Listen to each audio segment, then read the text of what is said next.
touched on the injuries that Raonic has had this year. Let me remind you, folks, withdrew from Delray Beach, had a back injury there. Madrid, Rome, Roland Garros, it was the right knee. Cincinnati, his back.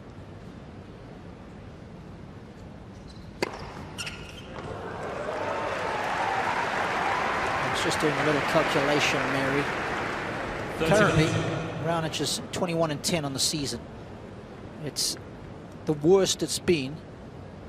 I've got to go back to at least 2012, and even then he's won a lot more matches up until this stage of the year. 27 match wins last year, 28-17, 43 in that excellent year that he had in 2016. So on average he's down at least 30% on match wins up until this stage in the season. Just an indication of how much the injuries have hampered him.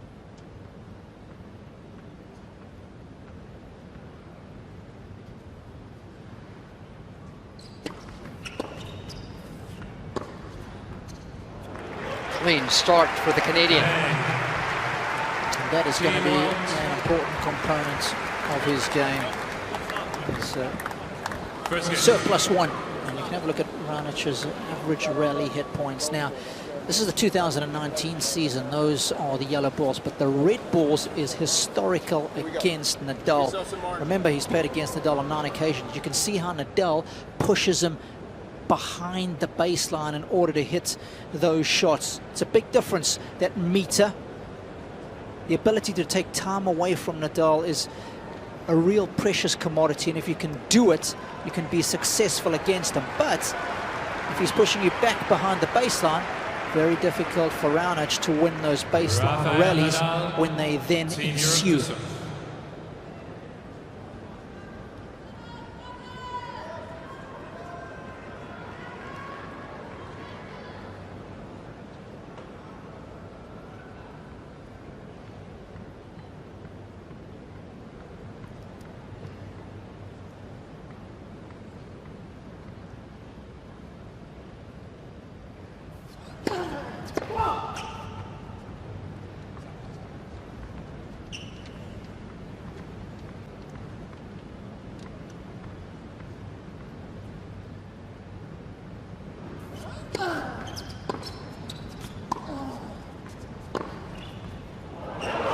Sensational.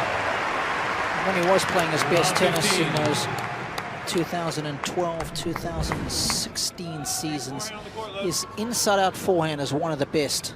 His ability to get this one to break the sideline so early is what makes it effective. Of course, a very effective pattern of play when you're playing against Nadal.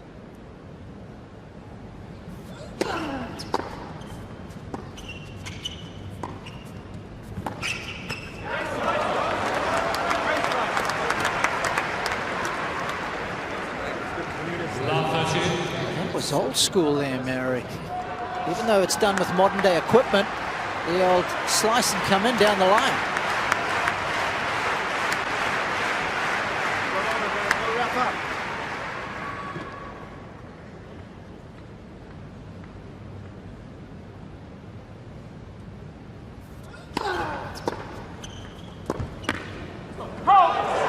That's really pressure on the Spaniard.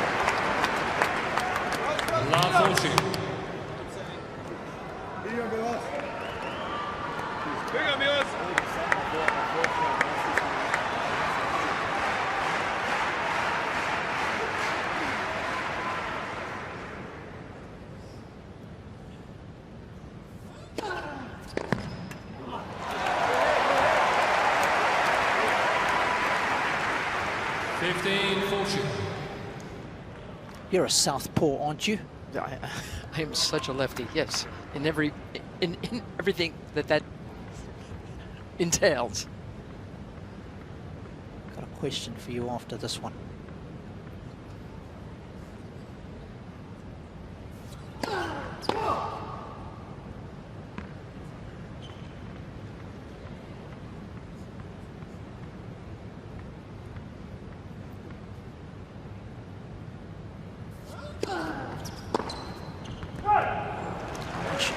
does leftiness help in our sport? Here's another one, of course, Connors, so many of the greats of the game. I mean, can you put a percentage on it for me? If all things being equal, Nadal was a right-hander or McEnroe was a right-hander. Laver, exactly. Martina, yeah. There's only 10% of us, right? In the world. That's the population. So. Yep.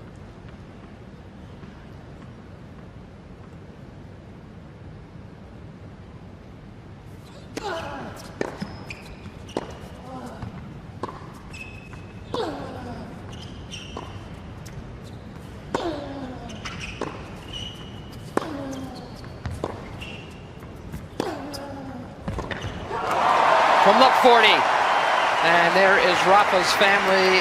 Carlos Moya gave an interview after the U.S. Open and said this family was never more nervous than watching Rafa in the U.S. Open final.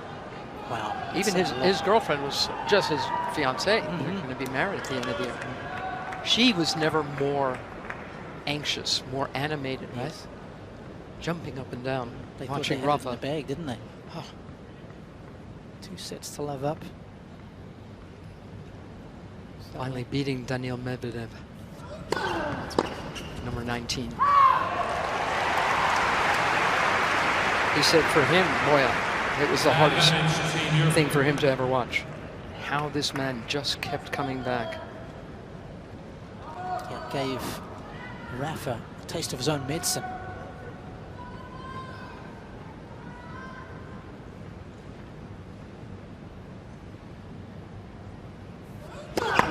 Let's listen.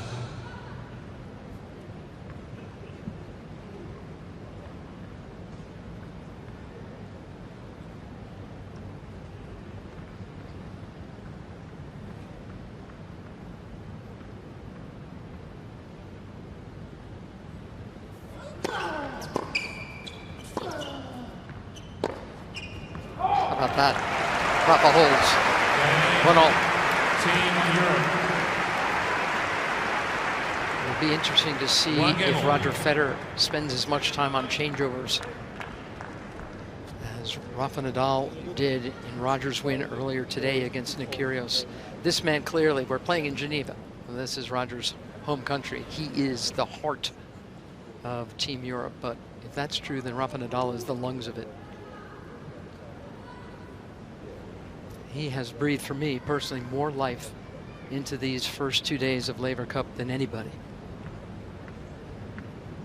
His moments coaching, his great friend and rival, special. 15 level. Since you mentioned Daniil Medvedev, honorable shout out to the Russian who's in a final again this week, Mary. St. Petersburg. Yep. I want to say that's 5 in a row now. Washington, Canada, Cincy, and US Open prior to the St. Pete final. Hopefully we'll see him here next year. It's an incredible serve. It's so repetitive. It's so easy, the power. 30 level.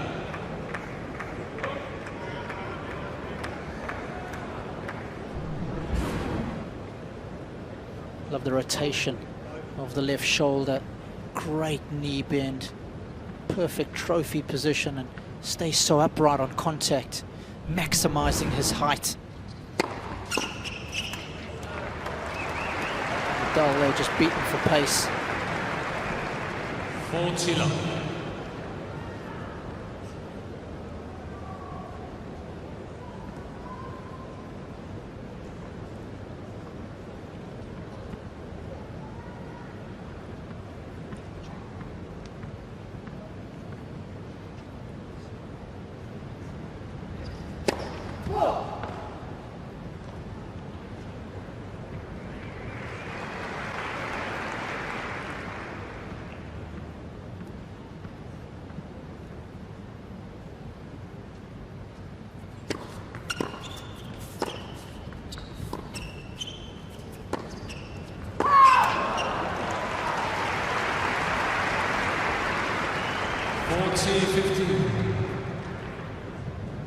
don't know how many break points Team World has had already this weekend and haven't converted on, because I just get the feeling that might be one of the few chances that Raonic gets. The opening game on Nadal serve has him love 40. And once Nadal gets his teeth into a match, very tough to break down. That finger right up the grip. It's very old school from Milos.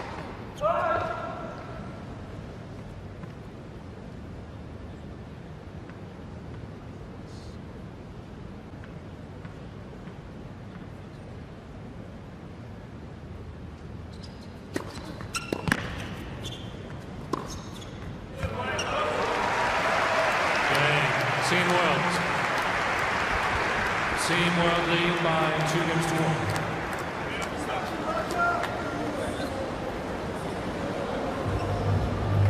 So I like where you're standing on the air court. That's good. Okay, but just make sure you use your legs, okay? Because that first one, you almost had it. It was so close.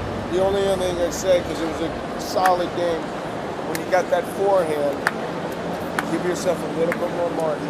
The 15-40. The return, not the rally one. Yeah. The return, the second. Yeah. You know, give it a ride, but give yourself a little margin, especially at that score. Yeah. But the one you lost the game in the backhand, you get a ball like that you like, you go after it. I mean, I don't blame you for showing success and you see hopefully 30, 40 point, getting a rally, you know, he went up the line, you go long round, you hope he misses. But I don't want to make a habit of that. You get a ball you like, go after it.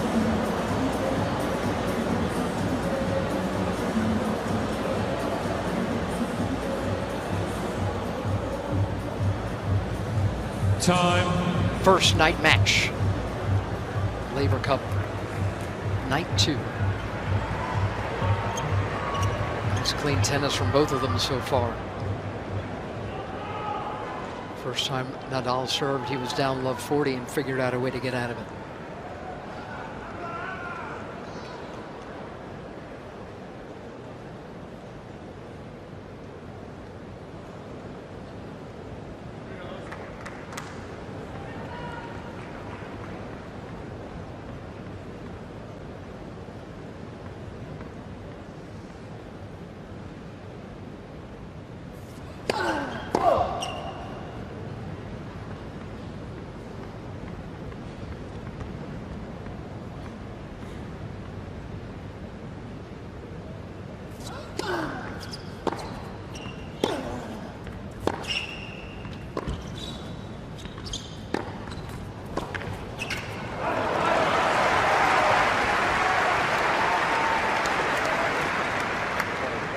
Does a lot of work to hit that forehand so cleanly, doesn't he? Some nice spacing in his body from the ball. He really has got good footwork around the ball in order to get that spacing correct, Mary. Full out sprint from A to B. He wouldn't be one of my top 3 of the big guys.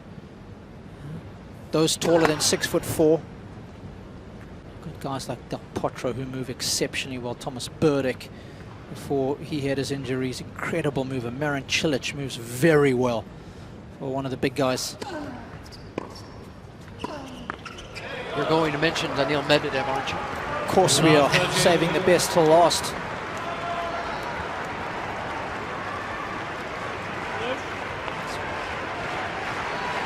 It's some good returning early doors from Team World here. Got to make it count though. Can't let all these break points come and go. Half chances, sooner or later they've got to make the most of them.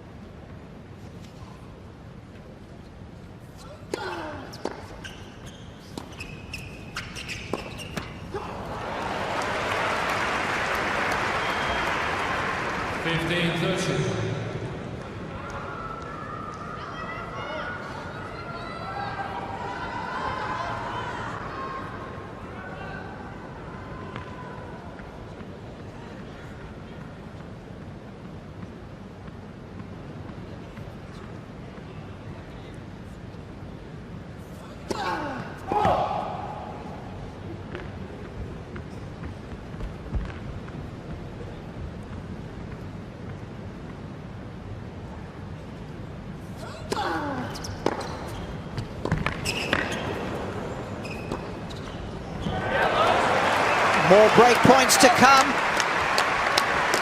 And we mentioned that they haven't been the best at converting up until this point. Team World have had 41 break points, but only converted on 11. They've got another 2 bites at the cherry.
Oh for 5 now on break points.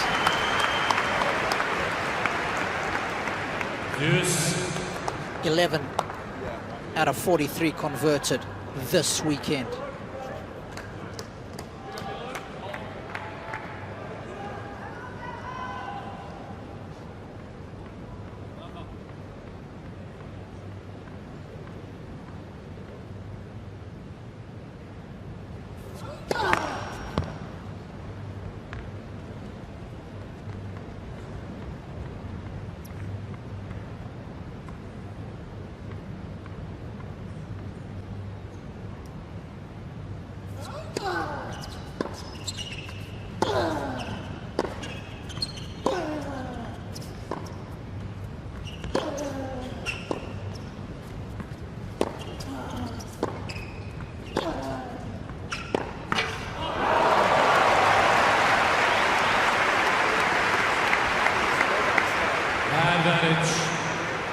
Senior.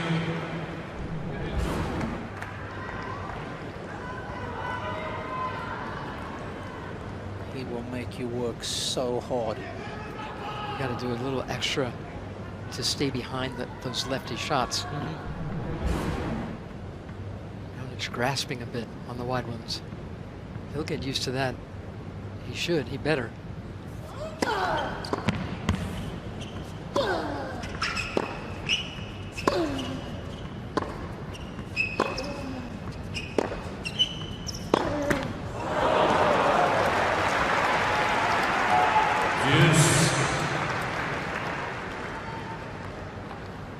Like that pattern of play against Nadal. If you are pulled wide on the backhand, you've got to be careful about going down the line. Back hard, deep cross court. It's often effective. We've seen Medvedev have a lot of success doing it. Novak Djokovic wrote the blueprint for playing against him with that pattern of play. Got to choose your moments wisely as to when to take your backhand down the line to his.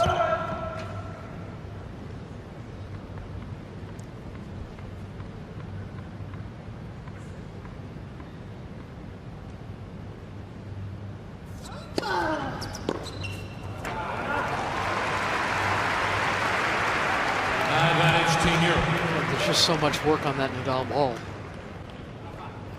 You've got to do more with your feet than you think. Yeah.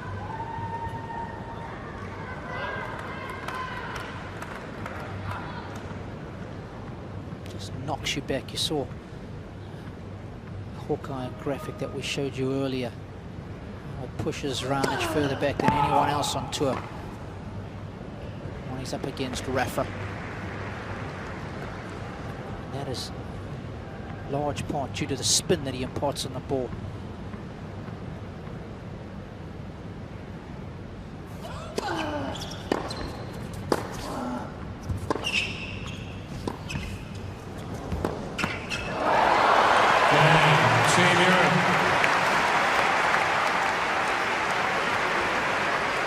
so many great qualities, this guy, but 2 games on. I'm not sure. I can't wait to hear which one you pick. Yeah, there are so many, but his decision-making on every shot is so good. So good. He very rarely chooses the wrong shot. Now, I don't know if that trumps his physicality or his mentality on the court, but to always give your opponent the toughest shot to hit if you want to win the point, it is such a great skill.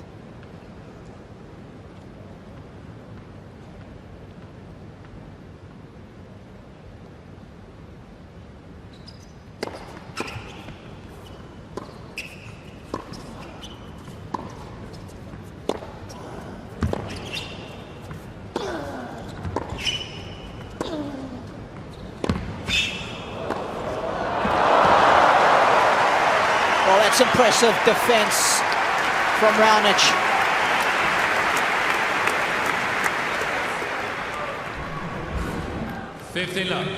Because Nadal is so good out of his backhand corner, dictating proceedings, loves it.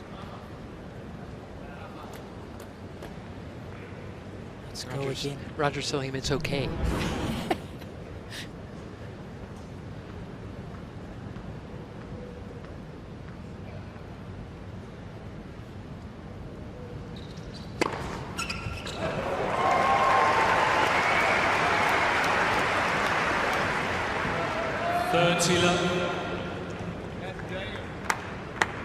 And that's his daily banger, that one. 215.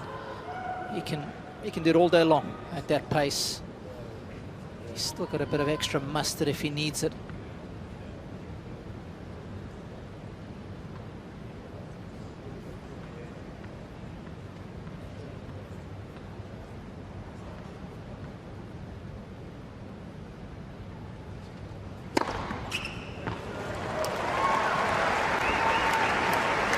That one, Mary, just a little bit above his average today of 219 kilometers an hour with the first serve. It's his 5th ace.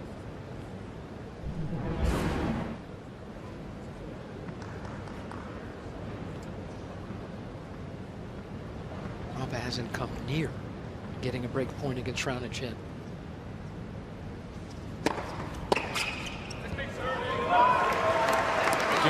Team World. Team World lead by 3 games to 2. 3-2 first set. You did it, but you know, times just make sure you do occasional serve volley so that you know when you need it too. Sorry, Nick. Sorry, Jack. Number 1. How proud were you of his performance today? It was a tough loss, huh? Yeah, he fought so hard. Obviously, like we said, you're playing for more than yourself out here, so you're going to always leave it on the line. Super proud of the way he played. Roger came up with some Roger-like stuff, I felt like, in the 3rd set tiebreak, and honestly, it was one of those you just say too good, and he came up with some incredible stuff. But yeah, Nick battled super hard. We're all proud of him. Great start from Milos as well.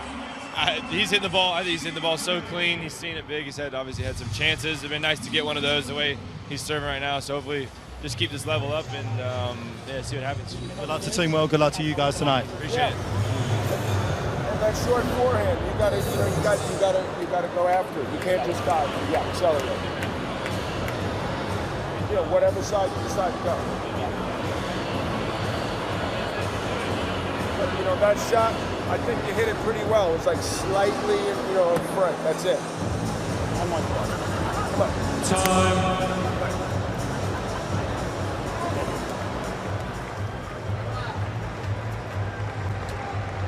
Nothing but encouragement from John McEnroe to Milos Raonic. He even said that on Milos's serving games, he should throw in the occasional serve and volley, which helped Milos have such a great grass court season with John at his side a few summers back.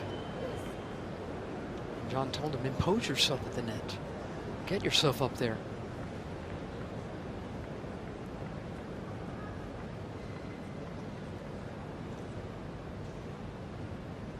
Nadal serving at just 44%.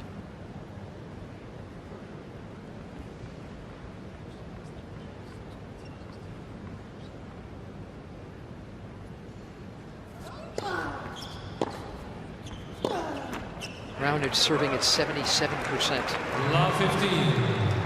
What about the serve durations? Nadal averaging just over 6 minutes for each of his service games. Raonic, 2 minutes. I know which one I like, but I know which one I generally was part of.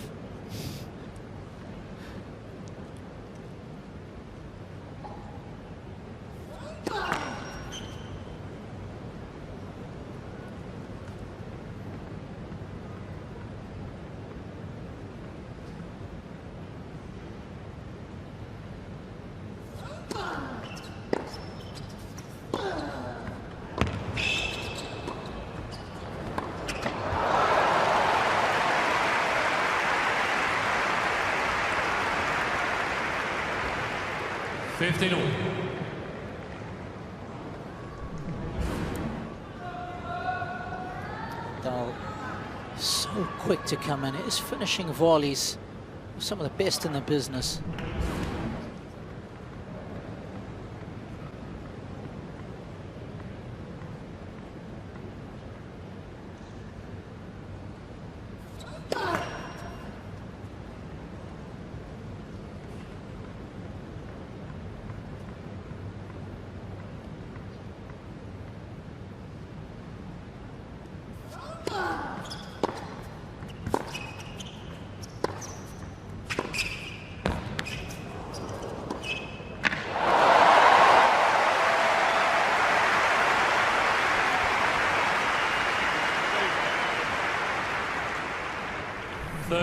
Yeah, I don't mind this play from the big unit that is Raonic, but that is an opposing figure at the net. Just miss it on the first volley there, just putting him in a compromised position.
Nadal serving at 39%.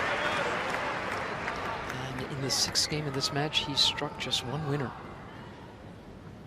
That was his 5th unforced error.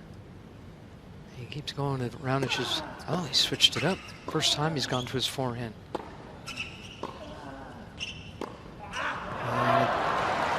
Still wins a point.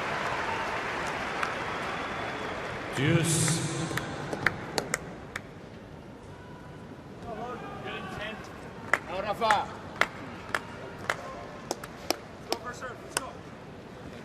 This one. Come on.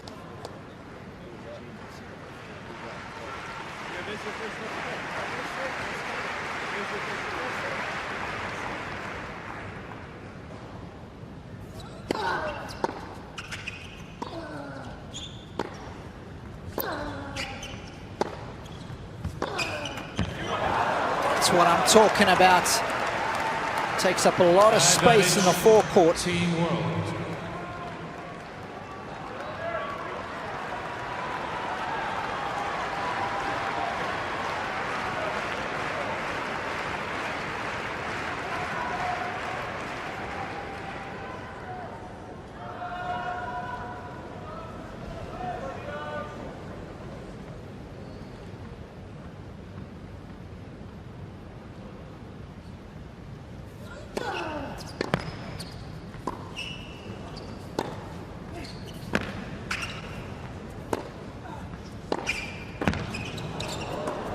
Got him.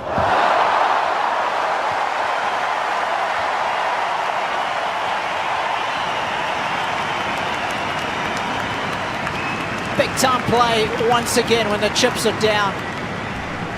This guy's so clutch. Deuce. Sumptuous when it matters most.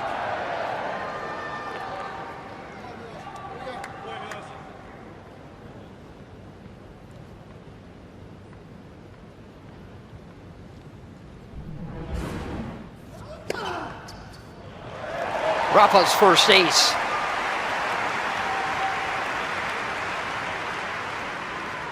Advantage, Team Europe.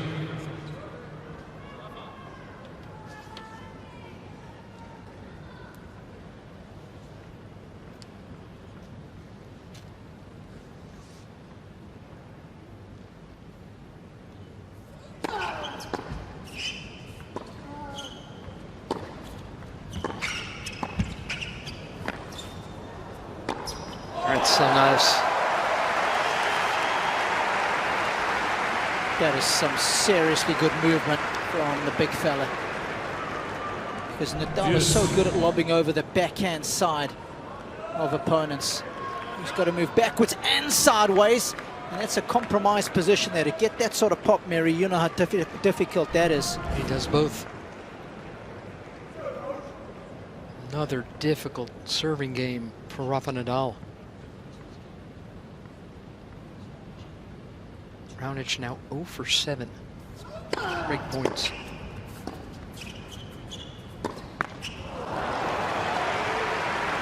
That's normally bread and butter for him. Advantage, Team Europe.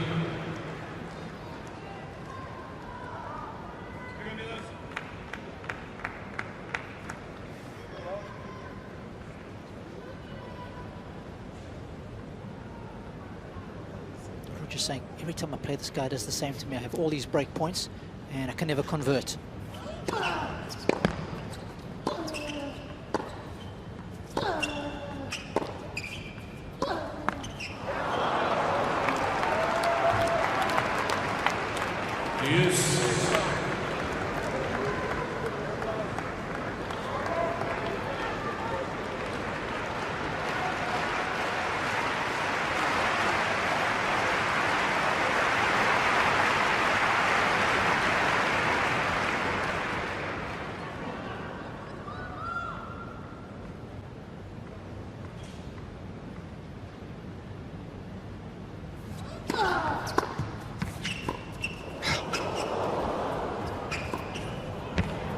Oh, that's just tremendous from both of them.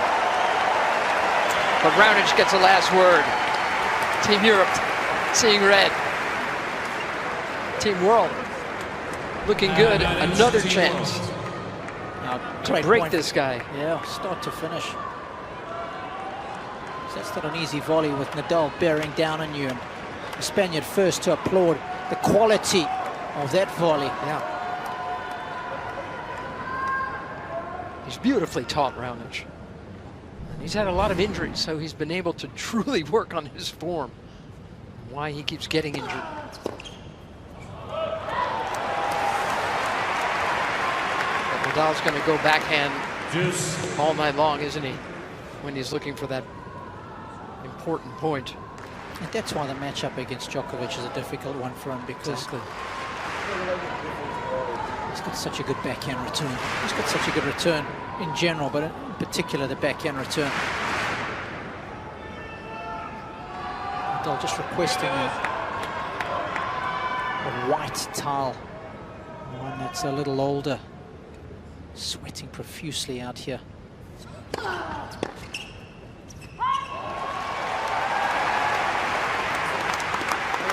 Advantage. 33 years old and less than 2 weeks after he won his 19th major in New York. And he's back out here.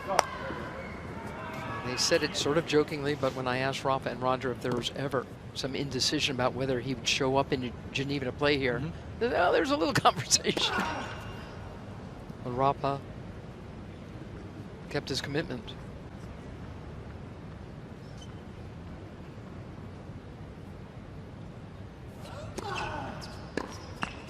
Game. Team Europe.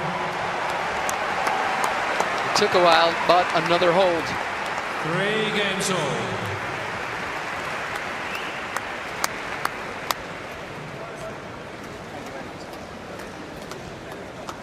I mean, is he just the best at being resilient? Is he the greatest competitor our sport has ever seen? He's certainly got to be among the fistful you would name first. Yep. Want somebody to play for your life. Didn't know how they were going to wake up in the morning. And again, because of all the injuries he's suffered through the last couple of years especially. Yep. And with all the power and pace that he's now facing, there's this continuing sense of renewal in his game. Yeah. He just keeps trying to improve. Yeah. And his ability just to deal with the hardship and then come back stronger.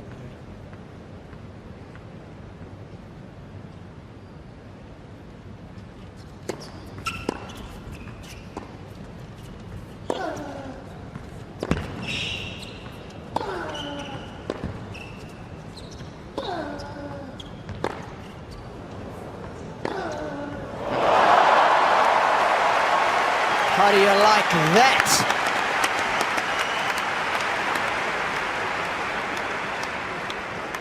Love 15. Again, I'm quoting his coach of the last couple of years and his childhood friend, Carlos Moya, who says, well, the whole team tries to teach Rafa is more useful things. We try to make him more aggressive as the years go on. That points and matches should be shorter.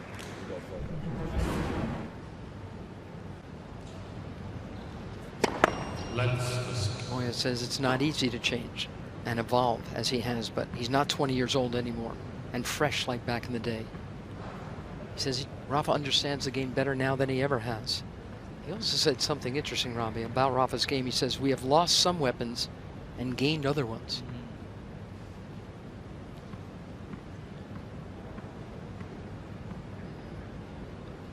Rafa changing his core position on these returns. Step back a bit more, and Roger said of this court, this dramatic black court, the only one of its kind, that he gave it all this kind of room. He said it with a smile. Yep. Because he wanted Rafa to have plenty of space.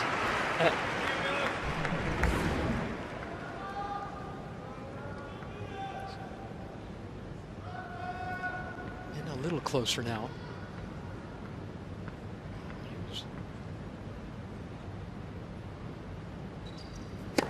Let's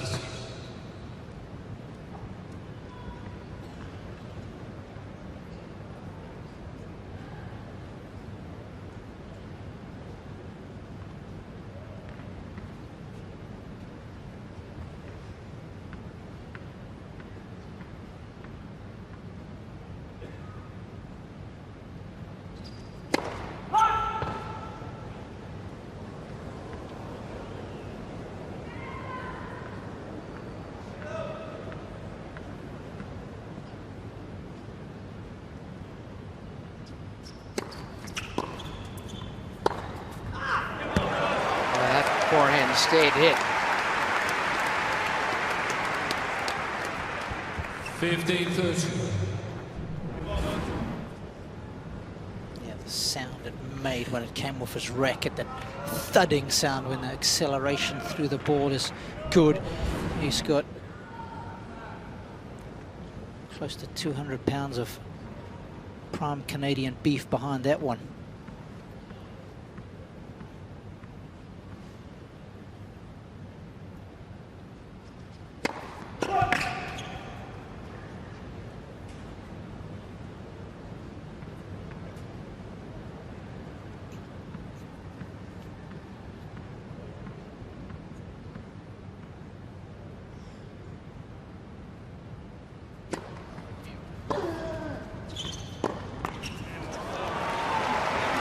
Spoke about the spacing. In order to hit that inside-out forehand, he needed a bit more there. 15-14. Mr. Persistent, Mr. Resilient finds a way so often. He's had to fight off 8 break points on his own serve.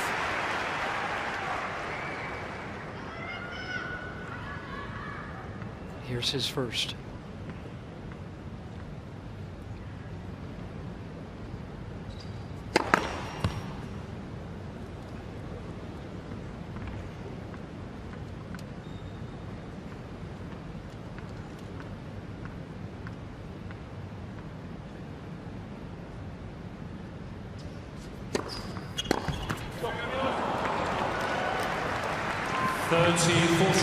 Oh wow, second serve to the backhand. It's normally his solid side. You don't get too much change out of those second serve returns usually. That is a bonus for Raonic.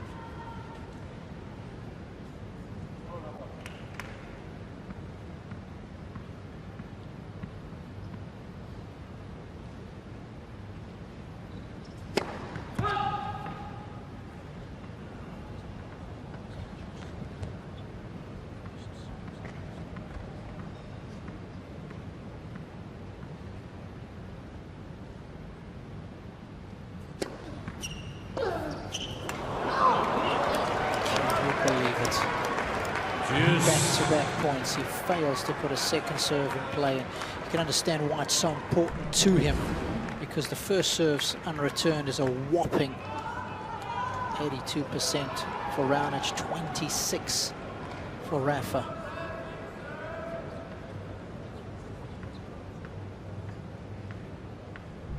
Sebastian's not happy. He's not used to seeing that from his boy.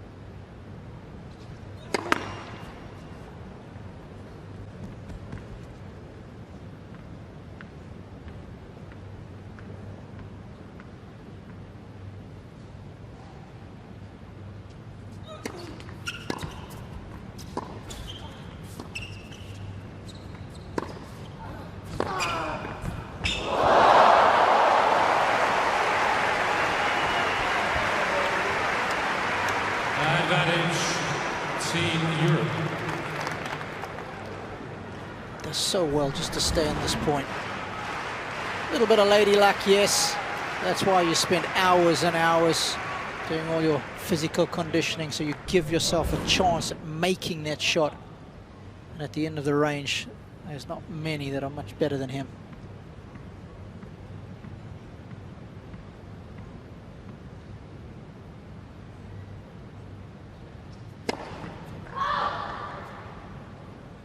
Team World challenging the call on the left far sideline. The ball was called forward.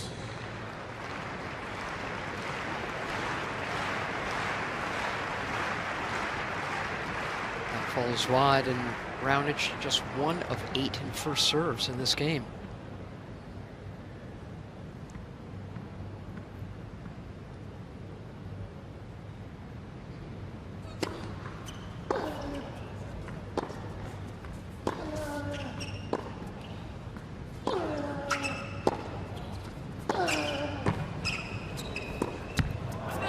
He gets it. Team Europe. First break. New balls, please. Goes to the home team, Team Europe. Team Europe forming to target. Team World have 2 challenges remaining. On your serve a little bit, you're going down very quickly with the right arm. You know, you have to lay a little bit longer. That's when you get the ball. I feel that the ball is going low. Yes. At the end, the last game was a little bit better. You had one over there when you served right there that you really reached up to, you know. But it's just a little bit more stretch in the right hand, then you go, you know. I don't have to serve to the net, you know. I have to serve wide, long. Exactly. That's the goal. Exactly.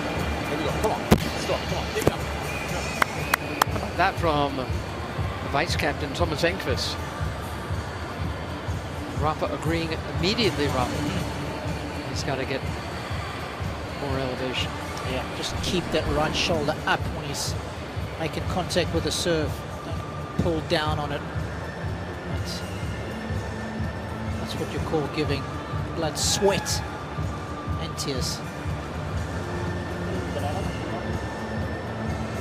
Oh, got him. Pat. Couple bananas. Rafa getting some advice from Thomas Enqvist. Time. On this last changeover, McEnroe asking for a handful of bananas for Raonic. And Rafa immediately agreeing with the vice captain about what he's doing wrong on his serve. And just dropping that right shoulder, wants him to stay up a little longer. The tossing arm.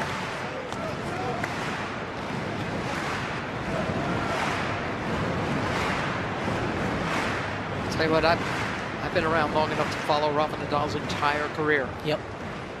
He's never walked off a court confused and befuddled about why he's lost a match or won one.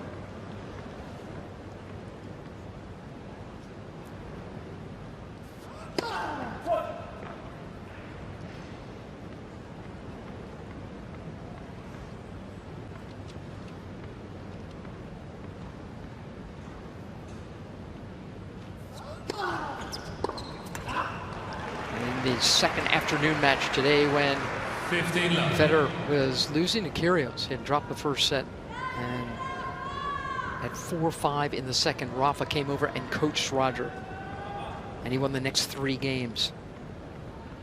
He explained, he'd looked at the numbers and said, when you're under 5 shots, you're winning those points.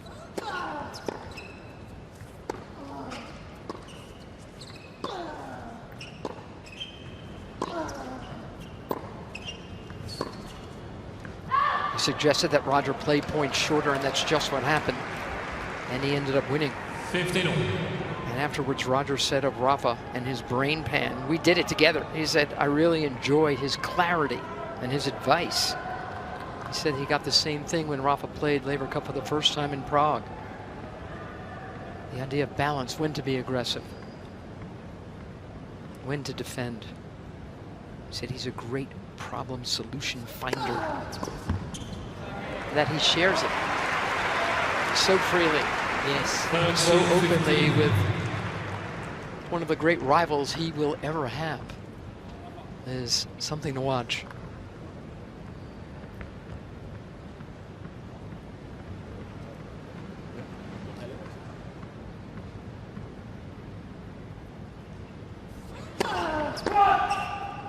One more thing, Roger. Wow, nice little catch there.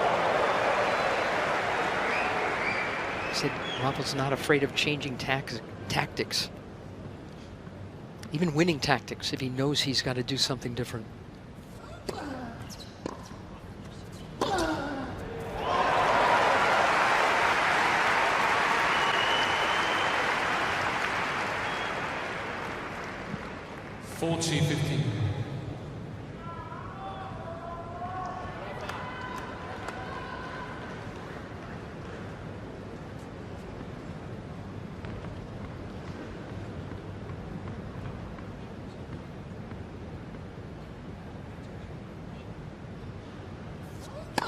Let's listen.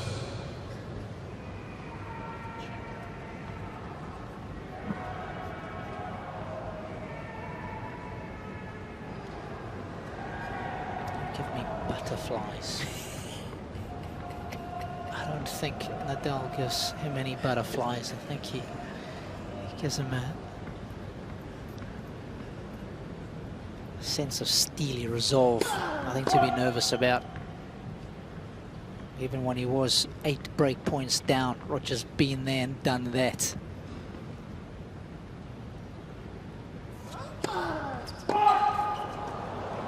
He's had a couple of shirts with quotes on this week. One of the ones we saw on day 1 was where dreamers become doers. I like it.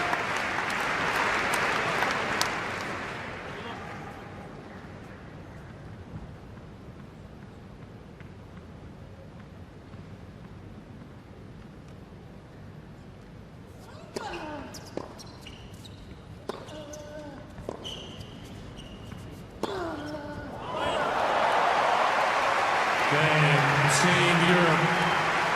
5-3, Team Europe.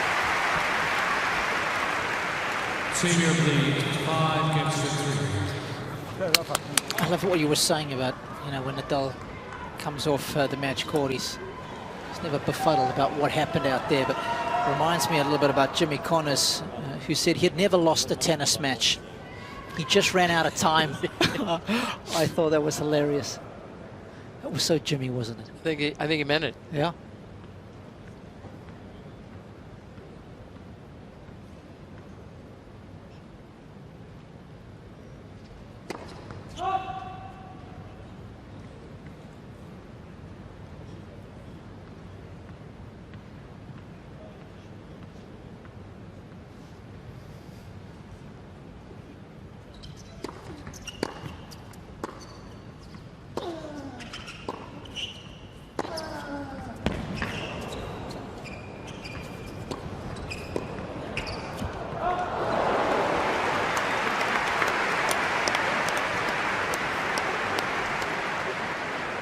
Love 15.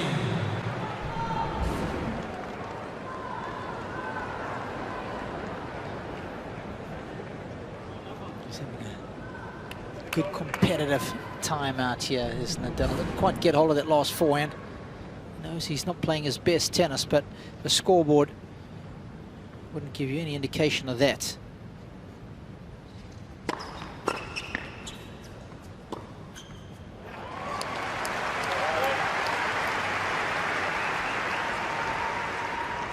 Raonic has got to hang on to his deal here. Just give himself one more chance to have a crack at Nadal's serve. Just hit that ball on the pinnacle of its bounce.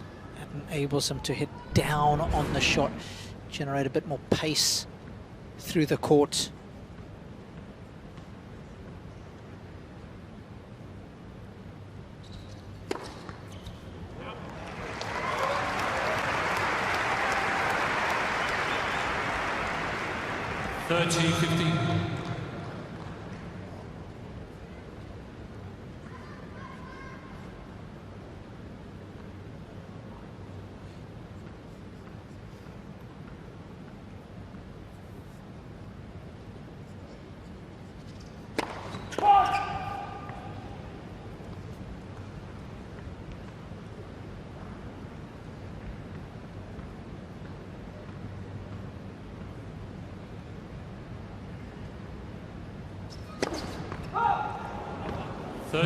First double fault after his 6th ace.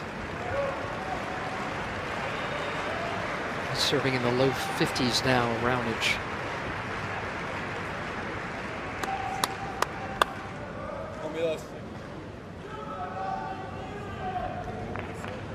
Nadal has bumped up his service percentage to the mid-50s.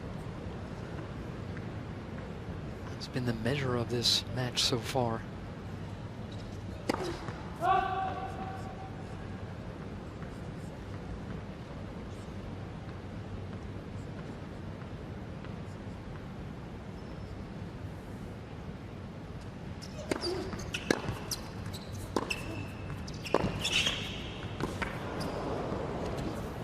Wow.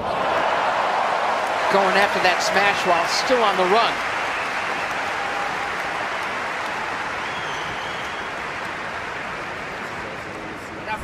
That never stops coming at you, does he? Oh, man, it's just like a tsunami-sized wave of attack.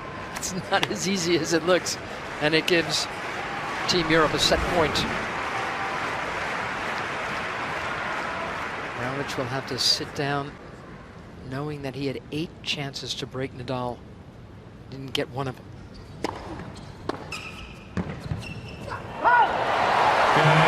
First set. Team Europe 6-3.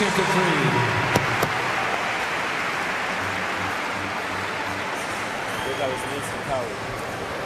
Otherwise, it would not say that. That's a tough set to win, buddy. That's great. Set ever. Yeah. Good job, man. Most unfair set ever. We take it. Of course, we take it.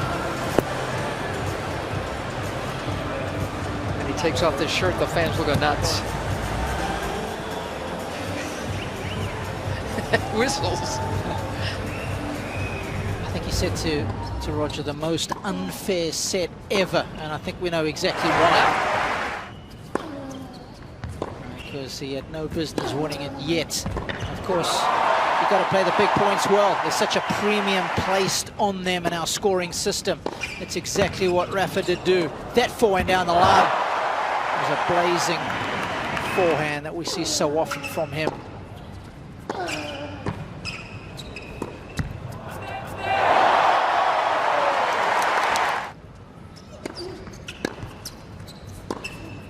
He's won his last 11 singles matches, Nadal. He won in Montreal, and of course he won the US Open with plays like that.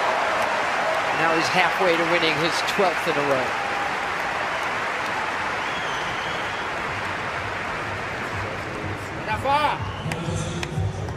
I'm going to guess he's going to take a very long vacation come Monday morning.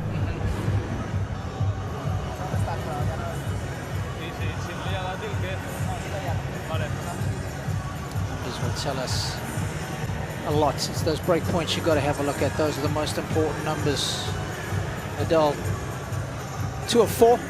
Time. 0 of 8 for Raonic. That's really hurts him in the opening stanza.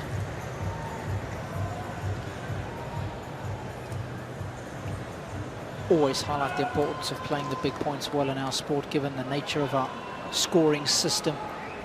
There's not many sports that you can think of where you can actually win more points than your opponent, yet still lose to him. It's because you've got to win the big ones, the break points, the set points.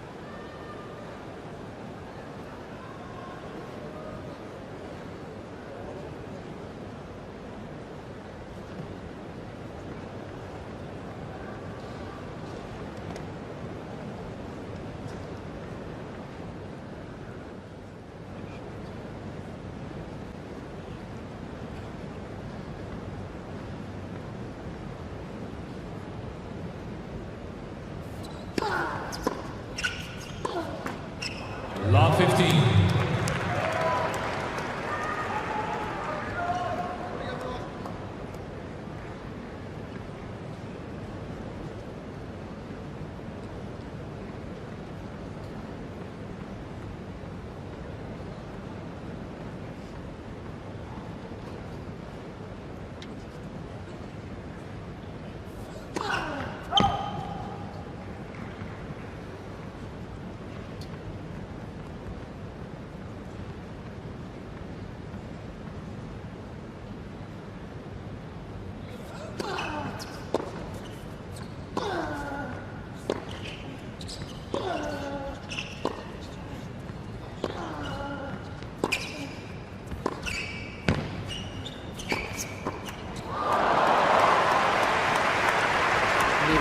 Position, that ball has got so much work on it.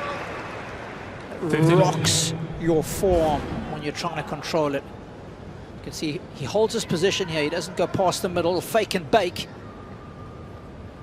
Can't deal with it. Came into this match, Robbie, thinking that Milos Raonic has played too little tennis. Rafa Nadal has played too much. Yeah.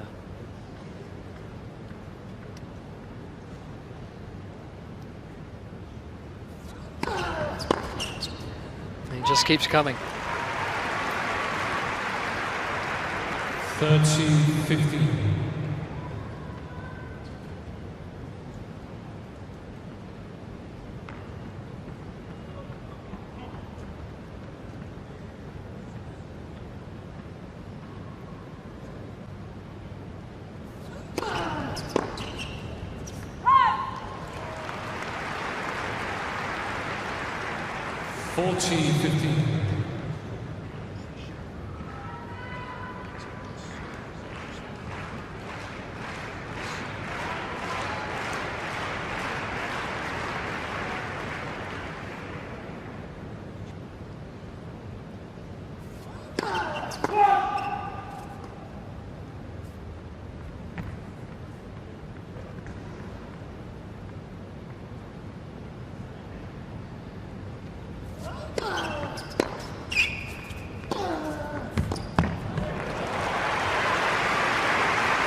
Quick hold to start set 2 for Rafa. Senior.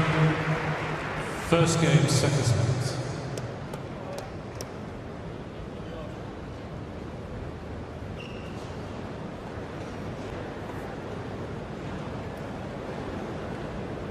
Petchy is courtside.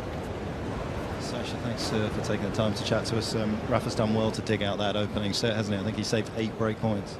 Yeah, Milos had a lot of chances in the first few games. I mean, obviously, Rafa is Rafa for a reason, and you know, he's been doing well, and hopefully keep it up, and we can get another win here. You've obviously been on the other side of the court to Rafa. What makes him so difficult to beat? Milos is unbelievably consistent with the serve. He doesn't give you any free points ever, and you really have to kind of dig deep in every point that you play. And Rafa, just what makes him so tough in those moments? Well, Rafa is, you know, he really doesn't give you anything.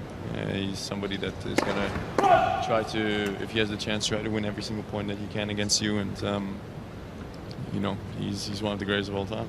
Sasha, thanks for your time. Good luck for Team Europe. Thank you.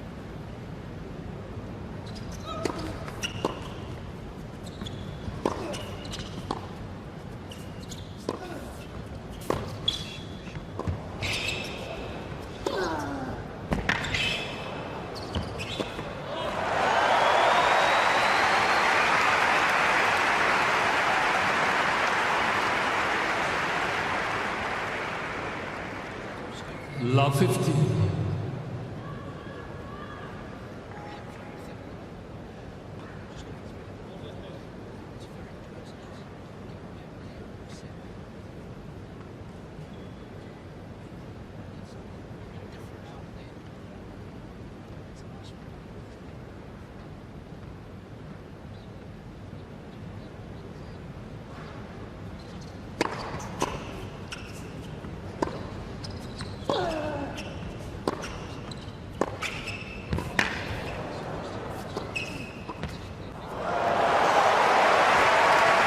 So unusual that he gets caught with a slow ball.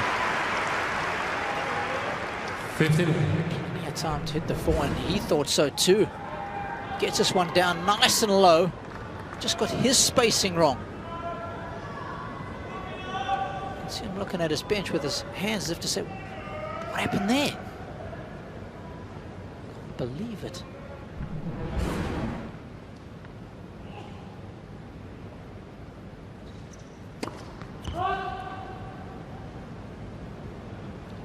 Team World Challenging Nicole, right far side. The ball's ball out.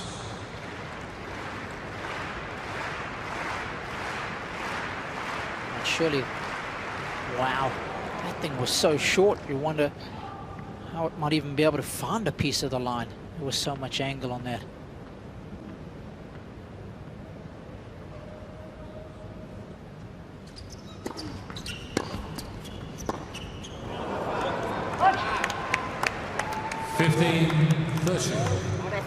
Team World have 2 challenges remaining.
Number 7.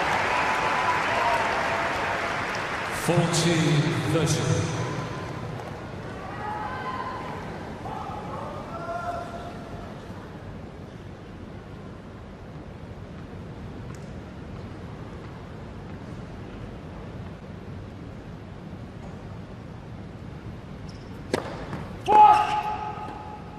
match now. He's only getting every other first serve in.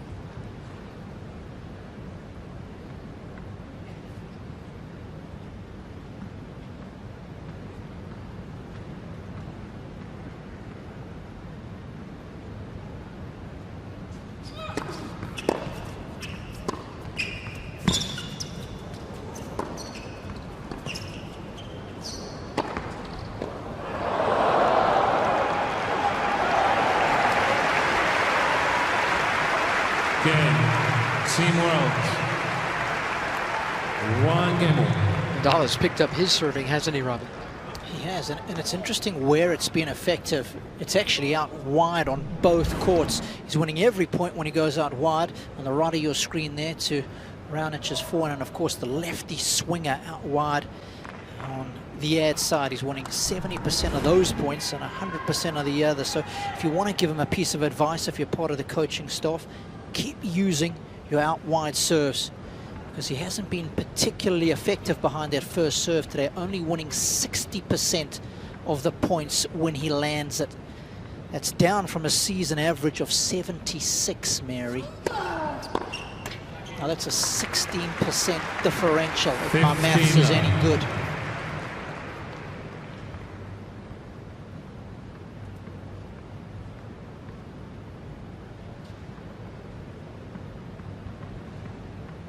He's one of the best problem solvers out there.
Watch out when he starts to make that forehand down the line. Always That's a tell of his confidence. It really is a barometer of his confidence.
Game.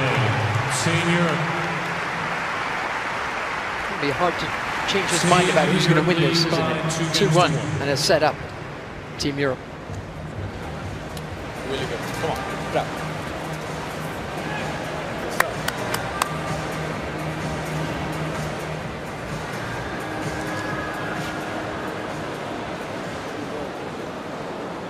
Interesting, since his little pep talk with Thomas Enquist, the first serve percentage has gone up a little bit. It was 57% in the opening set, now up to 64% in set number 2. The one when you held that forehand though, you hit it well.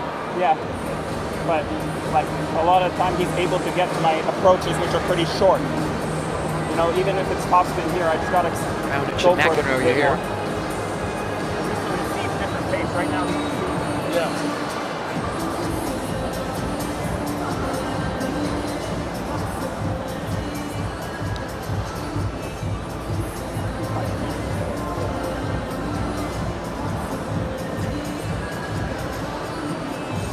Time.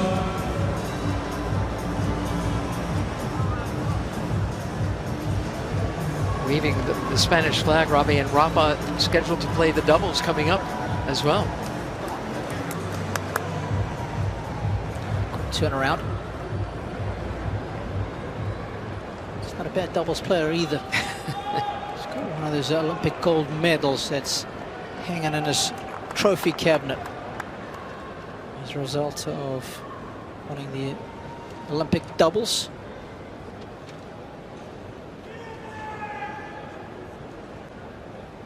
Nadal and Tsitsipas playing Kyrgios and Sock.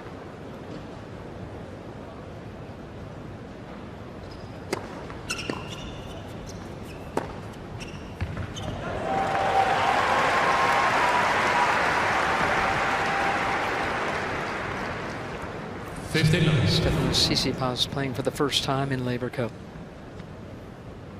It's also Raonic's first time. Raonic's first time. Fabio Fognini's first time. Taylor Fritz in that category too.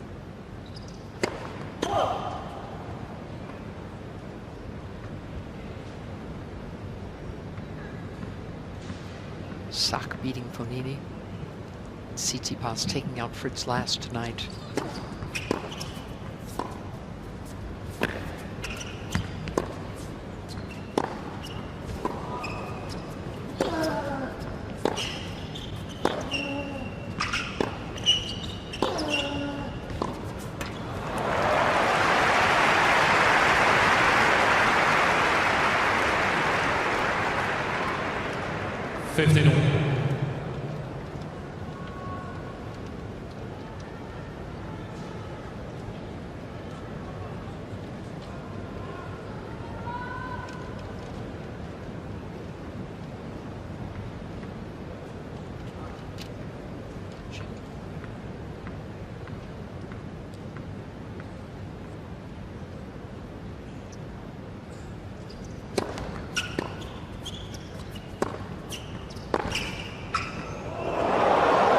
Team World Challenge Nickel.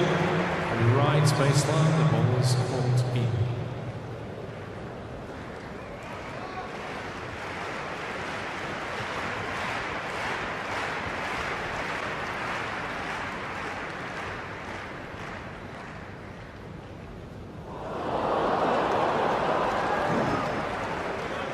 Didn't miss by much for once. Rafa didn't have enough revolutions on the ball.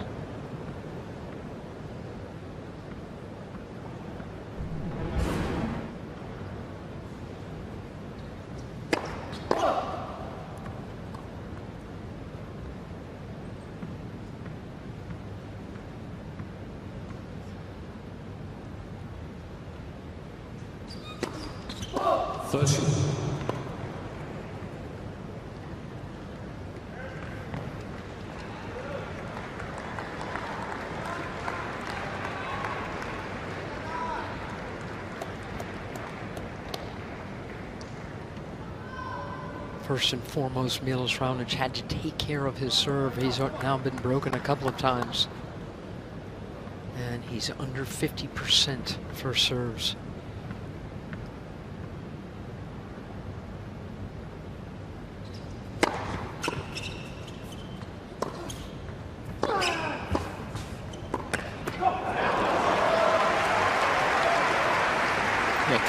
this game, Mary, he had only made 6 of his last 20 first serves.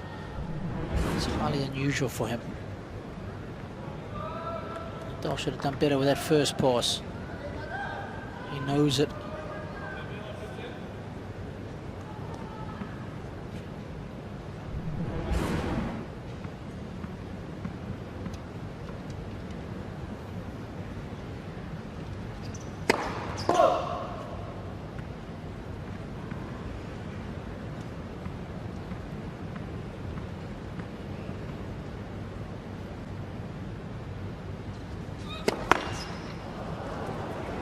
Juice.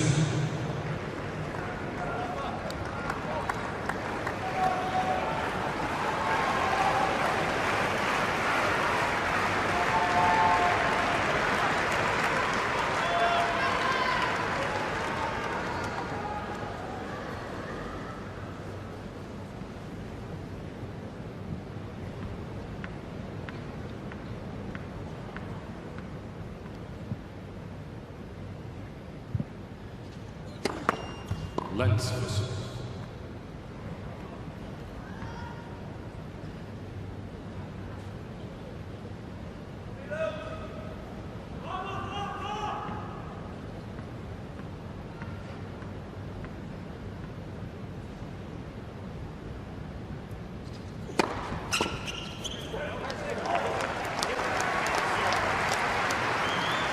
Advantage, teamwork.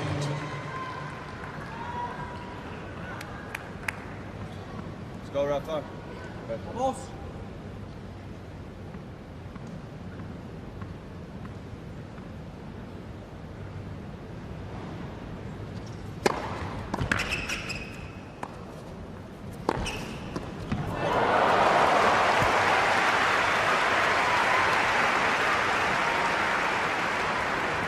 Juice.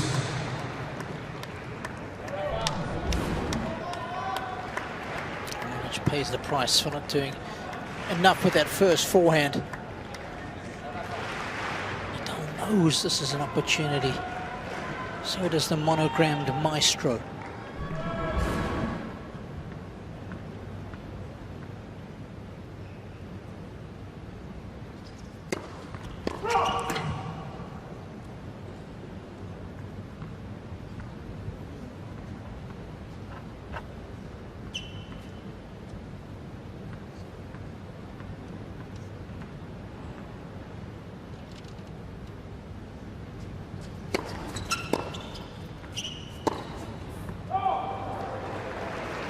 Advantage, Team Europe.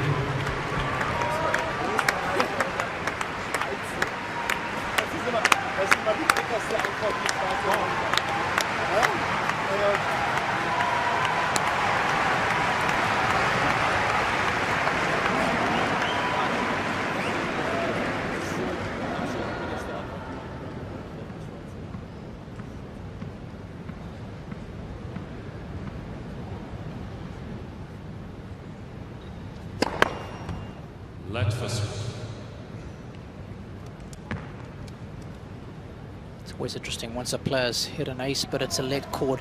How does that affect their decision making when they step up to the line again? Do they go to the same place? Have they given away their hand? Must they change it up? Nadal's gone another 10 feet back almost now.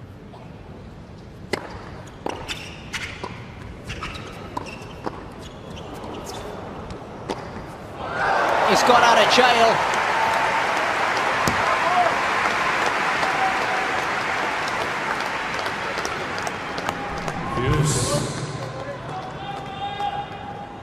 This is the one where Nadal should have done a little better. Good gambler from Raonic. I like the way he closed down the net.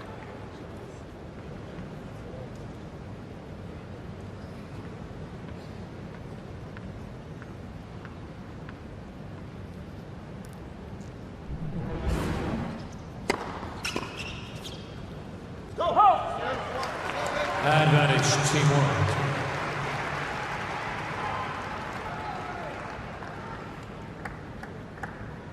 Bench is quite subdued in this match. I haven't seen too much from either. Perhaps Europe just expecting Nadal to bring his own energy.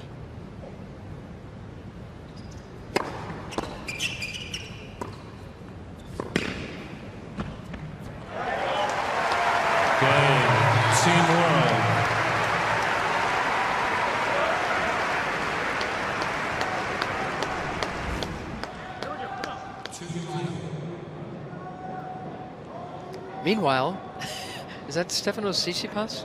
Yeah, just doing under that towel? I think it is. On the left. Getting ready for his doubles. A bit of meditation. Could be asleep, but if you want to say meditation. Sounds better, doesn't it? Well, sounds more professional. Okay. Keep in mind, Rafa will finish this match and then there'll be a bit of a break before he and Tsitsipas take on Kyrgios and Sok. Be here for that one.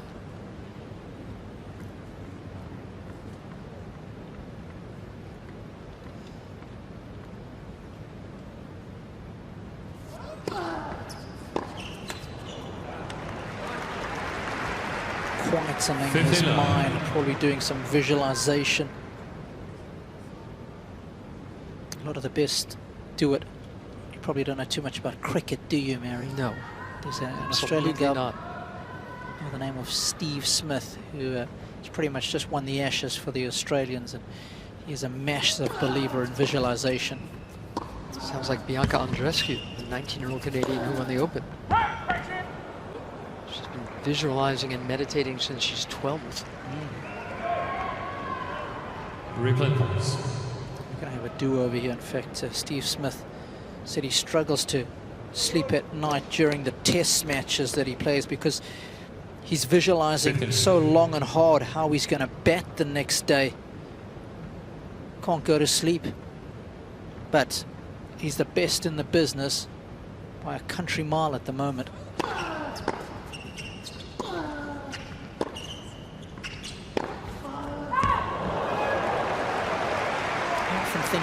Sports, men and women, they speak a lot about the mental side of sport, but how much time do they actually spend practicing it?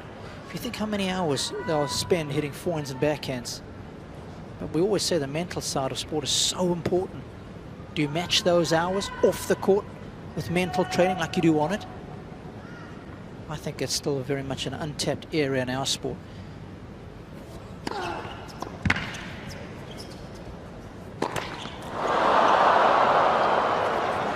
Rare smash miss from Rafa. 15-30.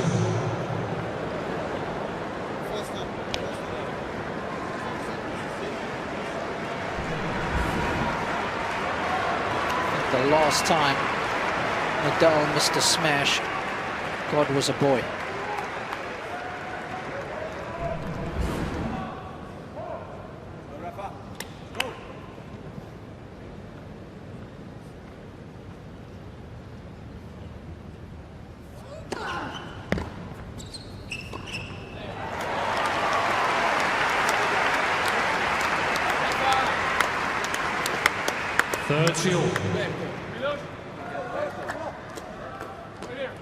By the way, a couple of changeovers ago, Roger Federer, 20-time Grand Slam champion, brought more white towels over to Rafa to his bench.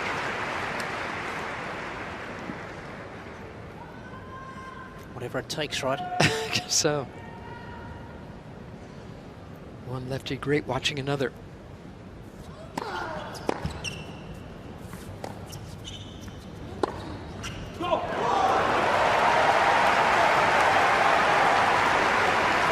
That one.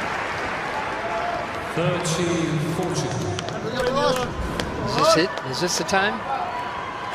First look to break in this second set. 0 for 8 for the match.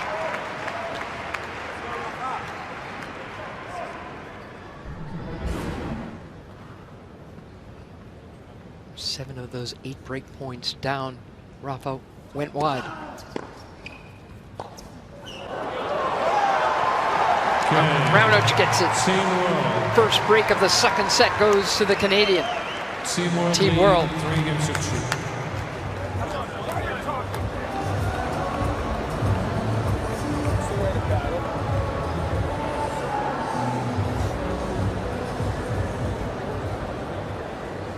I think then maybe you go that and first shot, you know.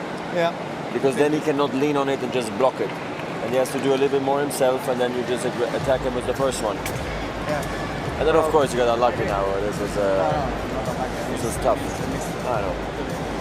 few people. And then I think always when you see a chance to come to the net against him, you know, challenge him for a passing shot. And you're so good at the net. The thing is, sometimes I'm not trying to serve that strong, and I'm not getting much. Yeah, okay. But okay. But just, you know, you maybe spin, slice, you know, more like this. Yeah. Like in the old days.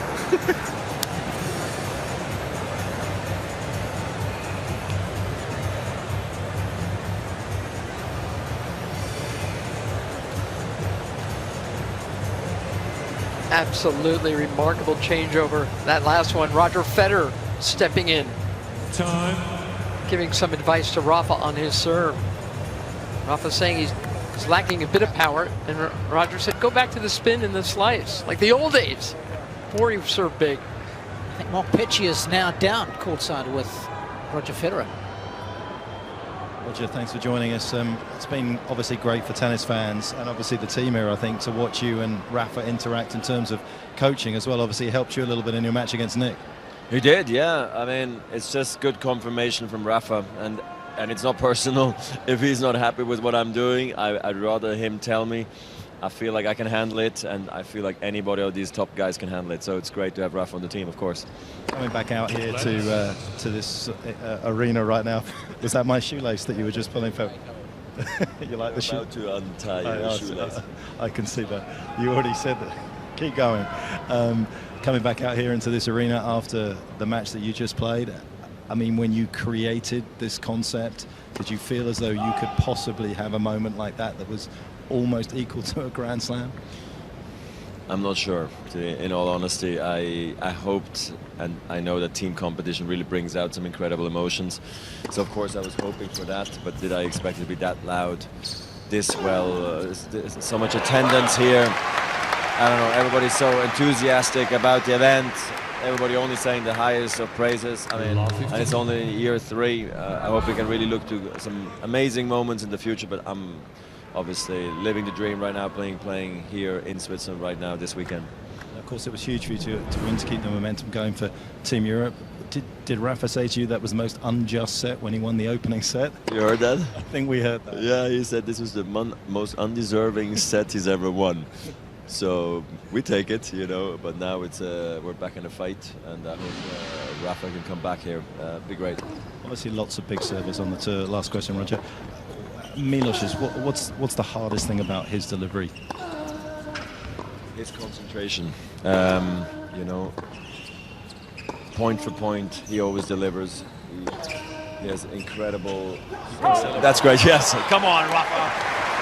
No, he's got incredible mental capacity. Just love 40-40, love it doesn't matter, and you know 225, 225, and he can do that for 5 hours, and he's proven that point, and that's why I respect him greatly.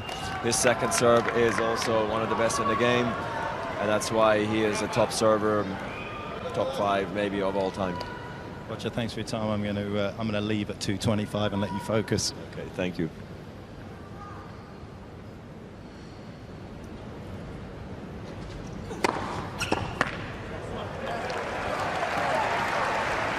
$15:30 now after Roger Federer beat Nick Kyrgios. He said the only time he could remember a louder crowd was maybe one time a couple of years ago when he played in Bogota. But he hit a reflex volley against Nick Kyrgios that he said he'd never heard a sound like that.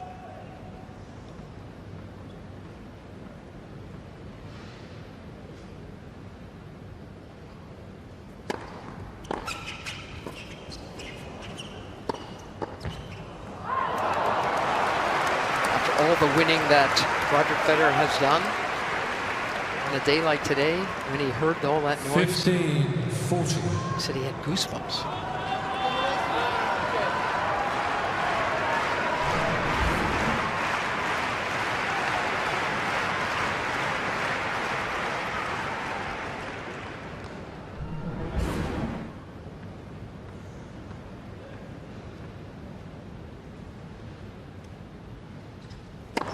Let's listen.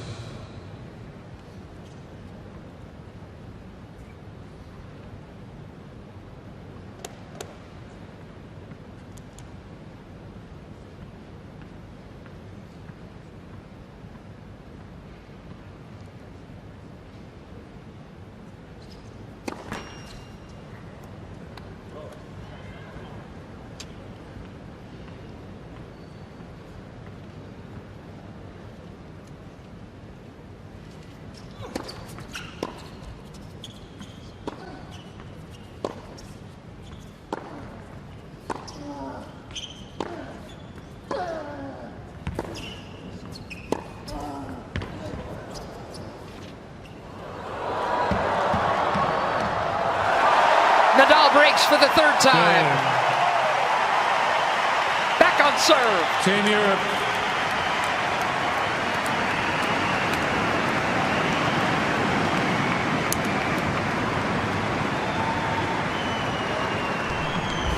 A little touch of genius here from Nadal, showing us he's no one-trick pony. So often it's about the power, 3 games but on. he's got the deft touch too. Roger said something else to Rafa on that last changeover. You should come to the net every chance you get. You're so good at the net. What makes him so tough, as much as his hands and his clarity up there, is that he comes in behind such great stuff, doesn't he? It's not often you see him have to hit a second or a third volley.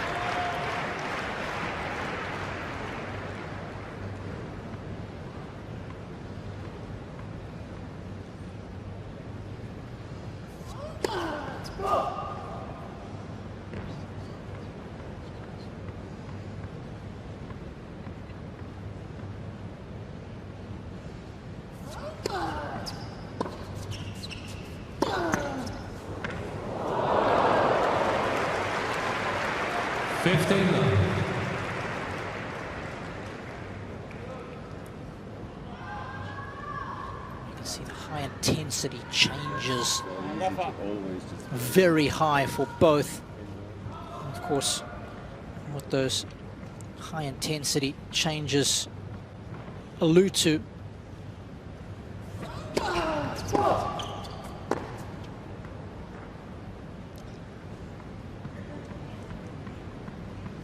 let you know exactly what those 86 refer to after this point.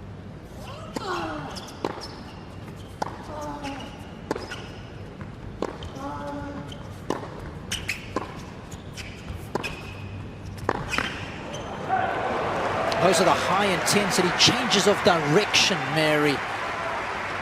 Those types of changes are the ones that place a high load on the lower limb joints.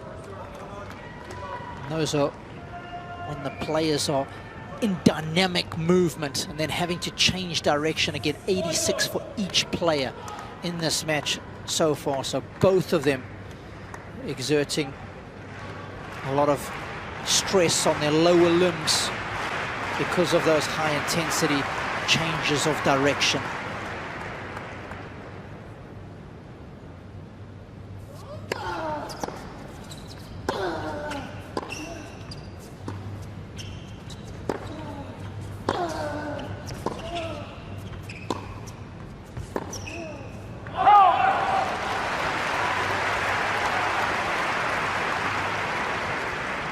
That's when the players are digging themselves out of the corners of the court.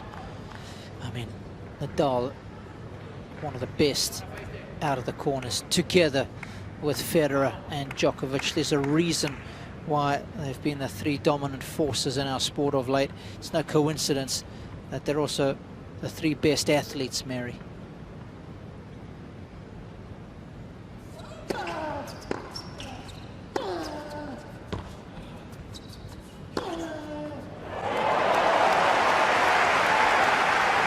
Takes his corners beautifully, but Robbie, the fact that he's won Roland Garros so many more times than anybody else around him means that what? How does he move so much better than everyone else on clay? How does he hold the court? How does he slide into and out of his shots so much better? There's never been anyone like him. That guy who just stood up and applauded him, Bjorn Borg. He knew his way around the clay court. New balls, please. Thomas won twice as many. Let's think about that for a moment.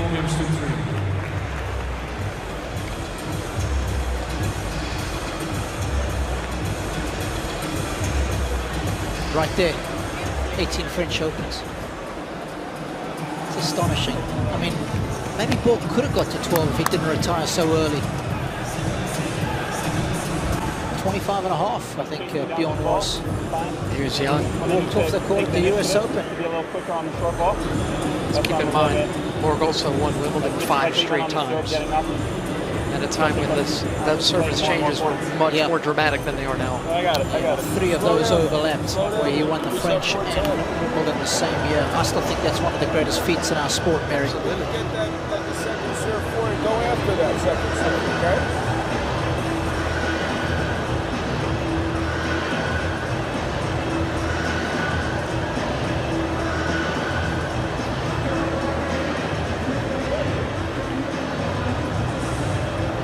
Time.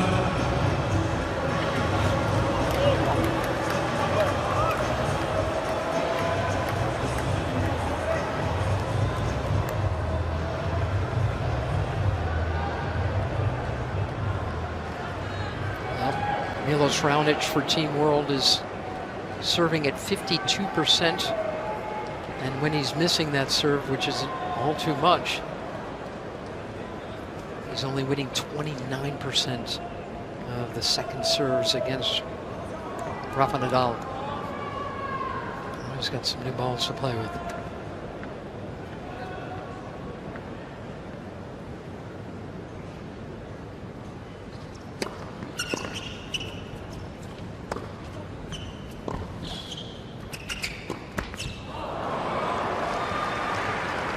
Love 15.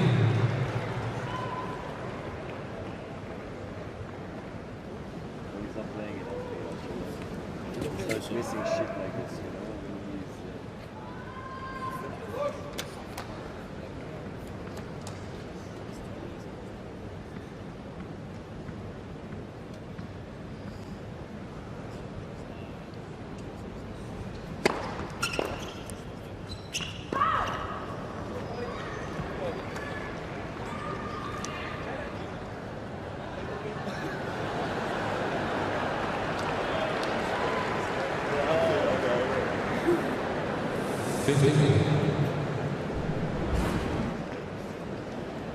Now checking with the chair on whether he should challenge. The answer was no.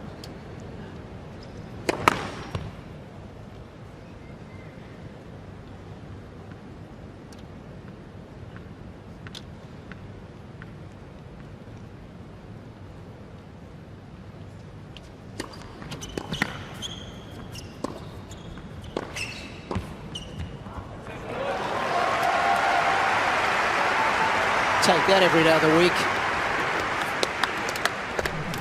Key to a good volley is getting the eyes down to the level of the ball. Watch this as he makes contact with this one. Great technique. Step in the left foot, getting the weight going forward.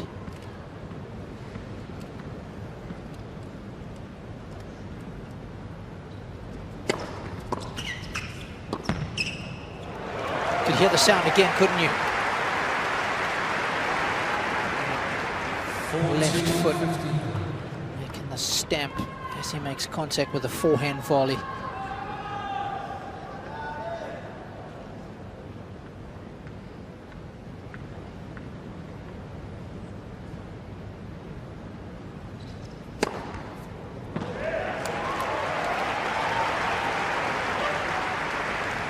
Okay. Same world. 4 games on.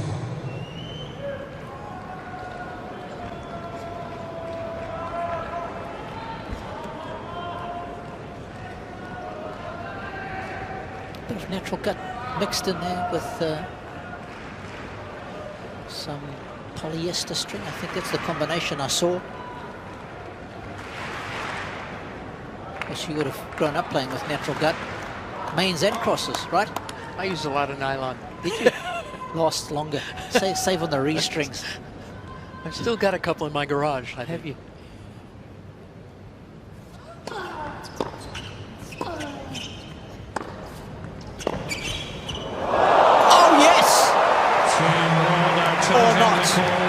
Right far sideline. The ball is called in.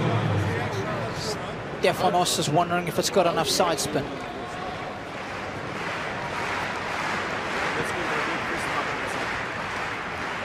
It's close, but not close enough.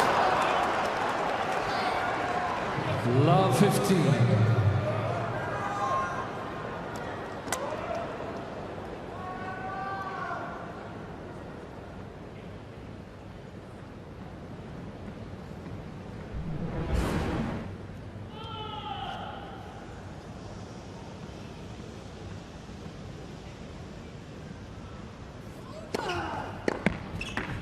He's got hold of that one.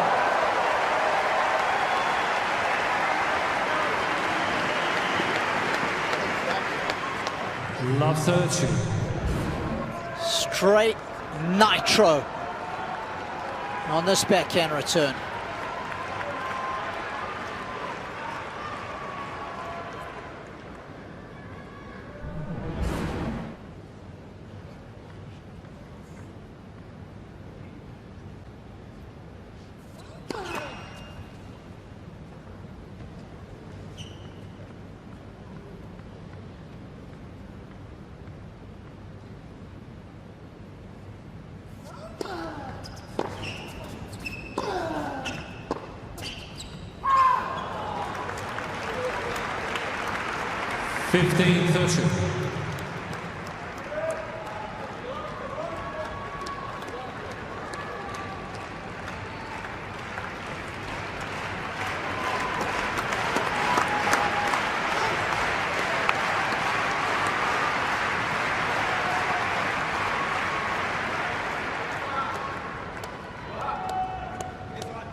Himself a short one.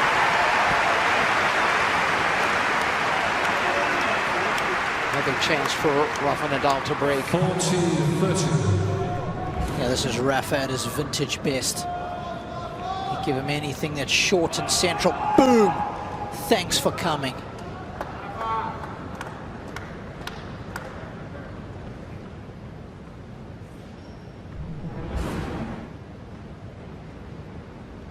Sorry, game point on serve.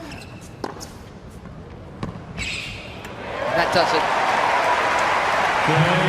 Team Europe. Up a set on serve in the second. Team Europe lead 5-4. Doubles to come.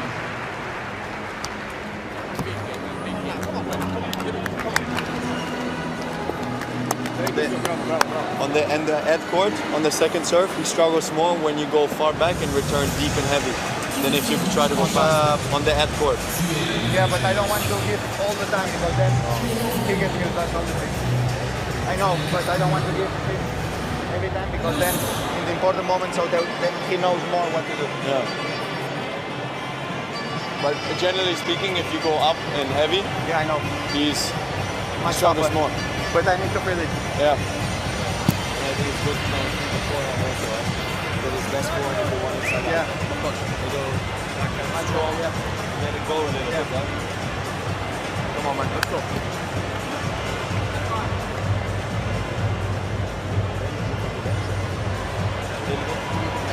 Yeah.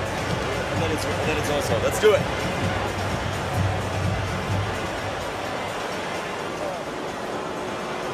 Time.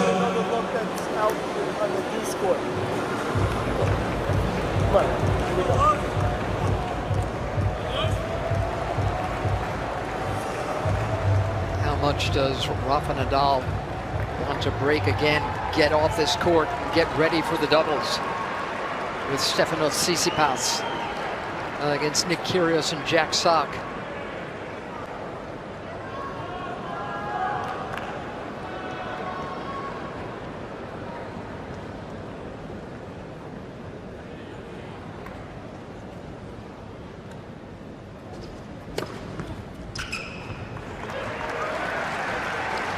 Ninth ace for Raonic. 15-9. It wasn't his biggest serve, but the amount of spin that it had on it, that's what did the damage. 185, well below his first serve average, which is right around 218, 219 kilometers an hour.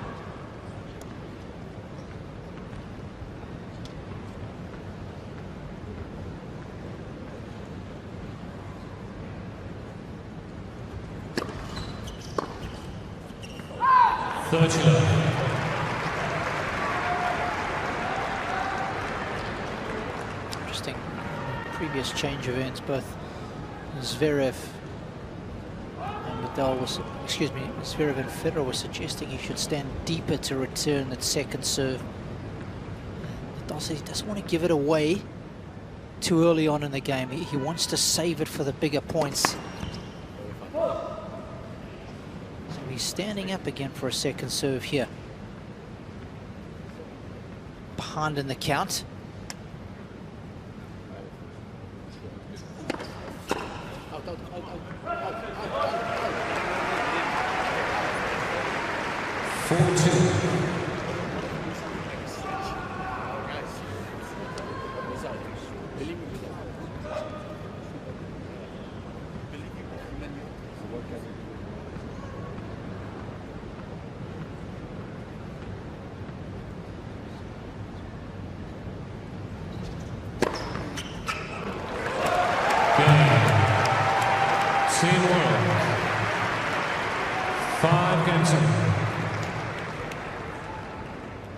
I'm going to show a graphic here that's the sprints, 59 for Raonic, 53 for Nadal, and these are sustained sprints over 5.5 meters. And why 5.5 meters? Well, that's the approximate distance from the center line to the outer tram line, as well as the baseline to the surface line.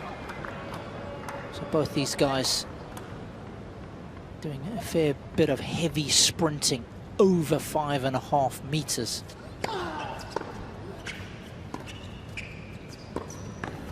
So what we're doing is we're keeping an eye on everything lateral, as well as those up and down the court.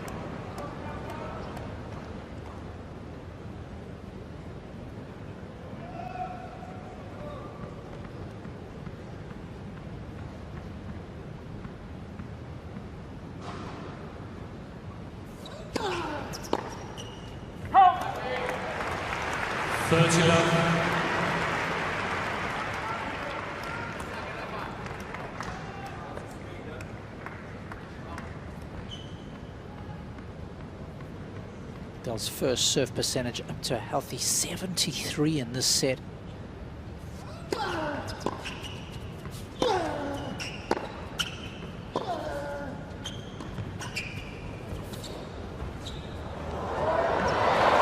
Gorgeous feel.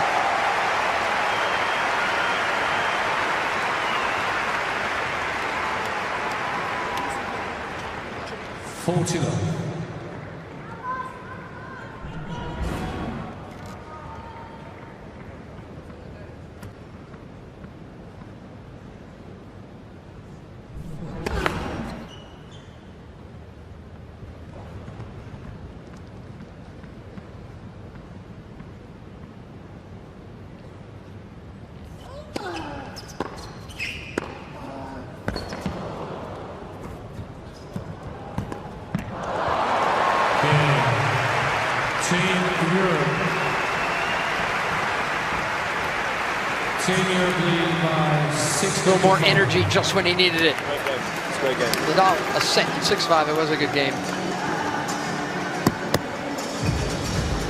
got a chance in this game. You know it. Come on. Here we go. You try to drop shot. When you do a forehand one, I'll really be impressed.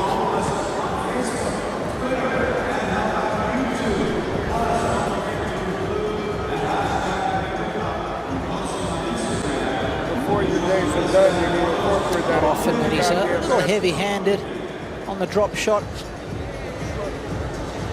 Raonic had a decent look at this one. He didn't quite get the contact right.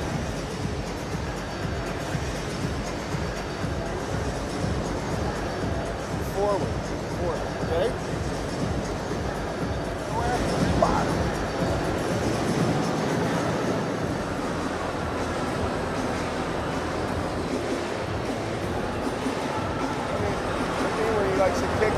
I'd almost be like, you're like leaning the other way. I'd go the other way, make him serve, you know, and then you can step off your back into it. On the deuce. Yeah, on the deuce. Come on now, come on. First things first, you serve. McEnroe giving Raonic some ideas about what he could be doing better on his return games, but first he's got to take this to a tiebreak.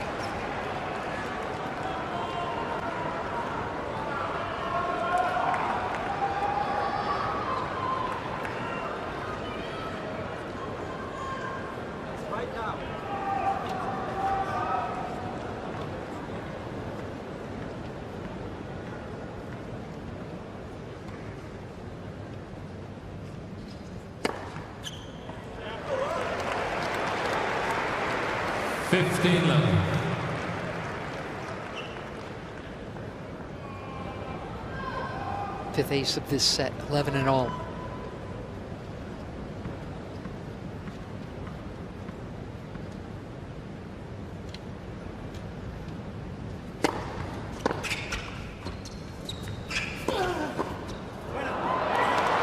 Yeah, it's one thing guessing right. It's another thing altogether. Trying to control the volley. So much rip spin on it.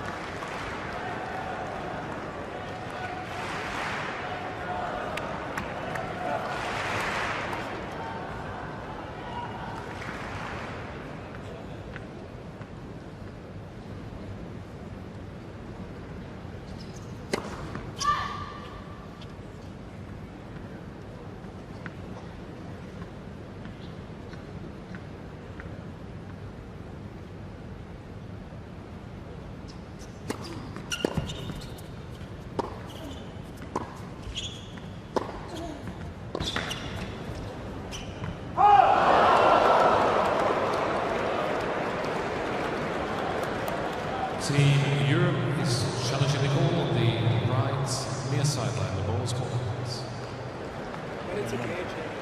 Well wide. This wasn't even close.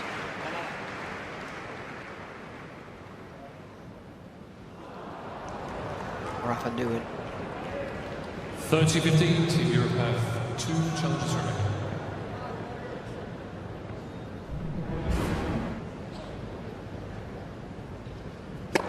Let's listen.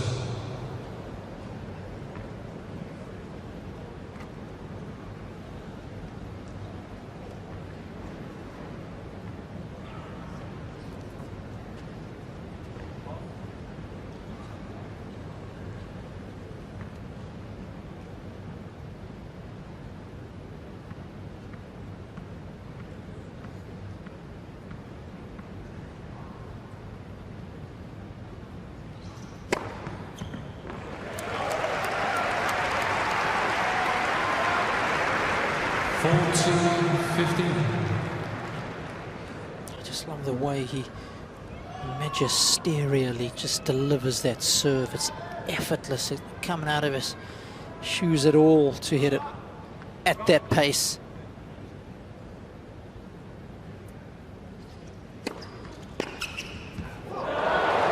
That's a sweet strike.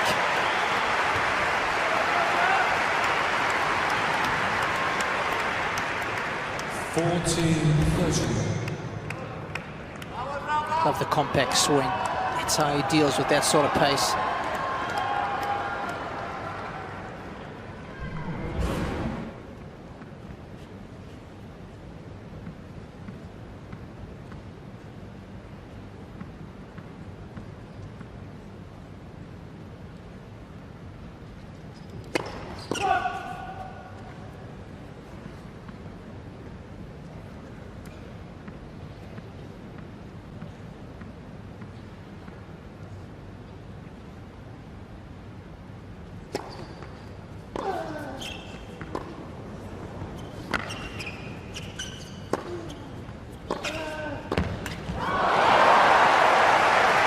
There's that return of serve from deep that Zverev was liking.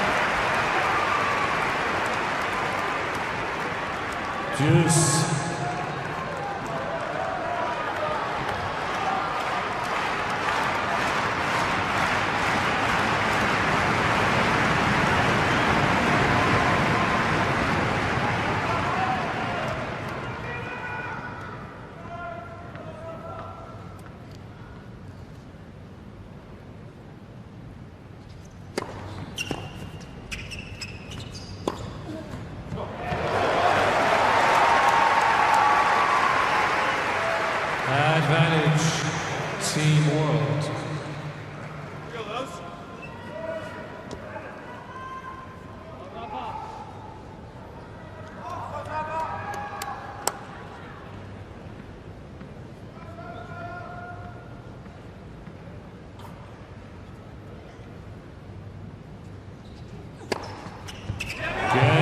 Team World. Tiebreak. On his 13th ace, 7th of this set. 6-game tiebreak. Both teams receive one additional challenge.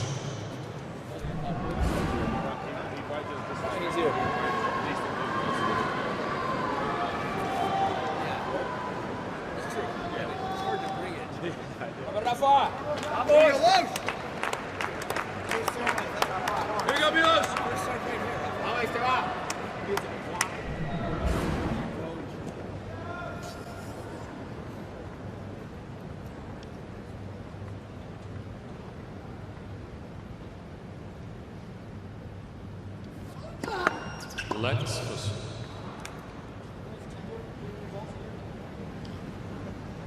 Balls down, please.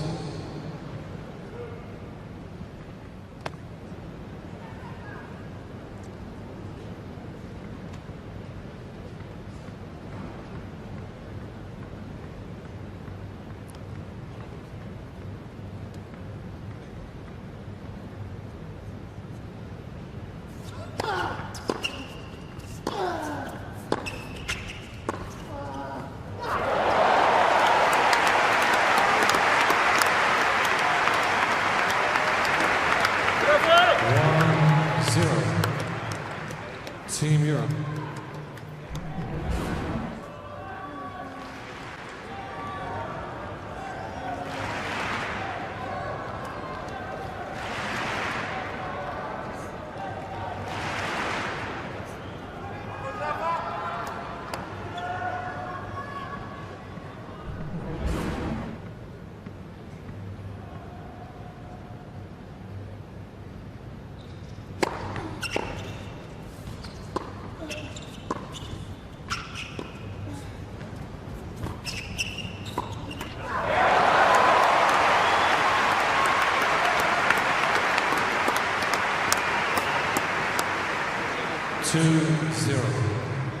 Team Europe.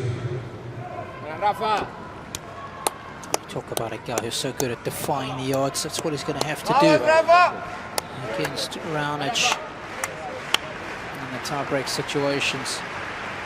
And this year, Milos has won 70% of the tiebreakers he's played.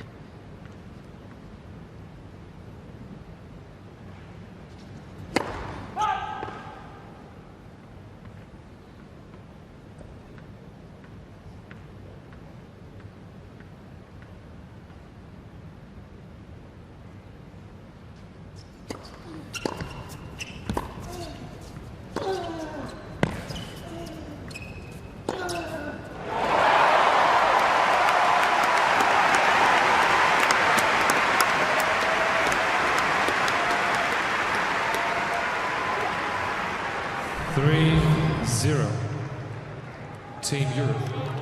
Once again, the spacing so good, so strong out of his backhand corner. That's where he's the best at dominating the rally from. Sees the angle so well from that side of the court.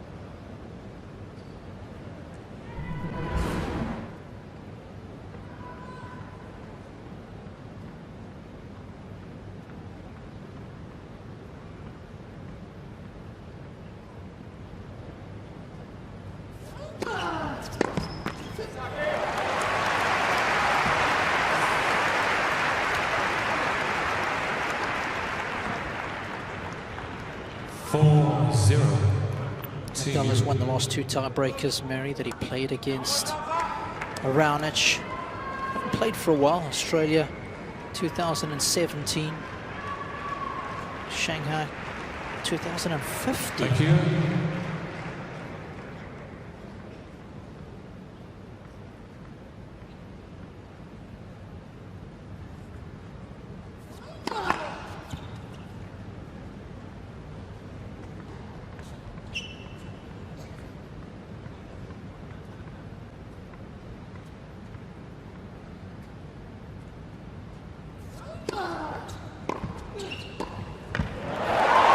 Cheeky, sneaky serve and volley. We saw him do that against Medvedev in the finals of the US Open. So very well.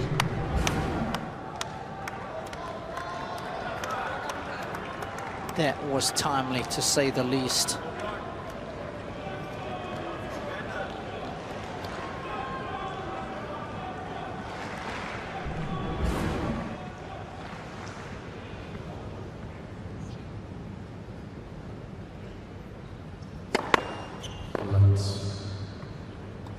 First.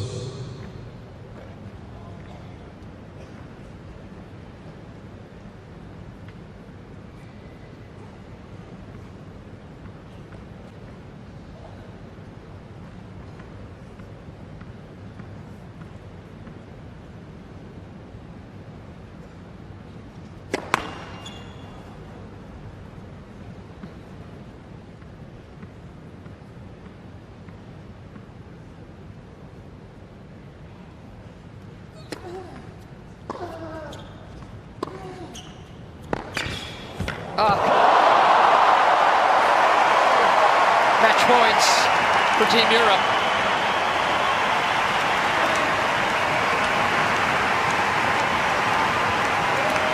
Just over 2 hours. These last 10 minutes from Rafa Nadal have been something to see. I mean, how tired must this guy be? Mentally, physically, emotionally. Still coming up with the goods. Still measuring his drink bottles.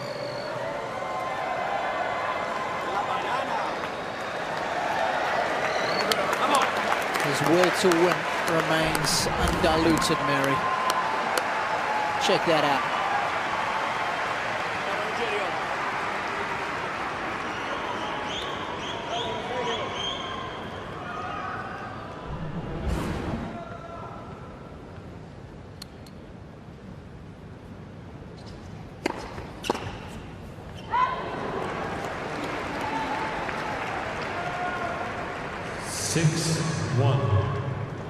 Team Europe.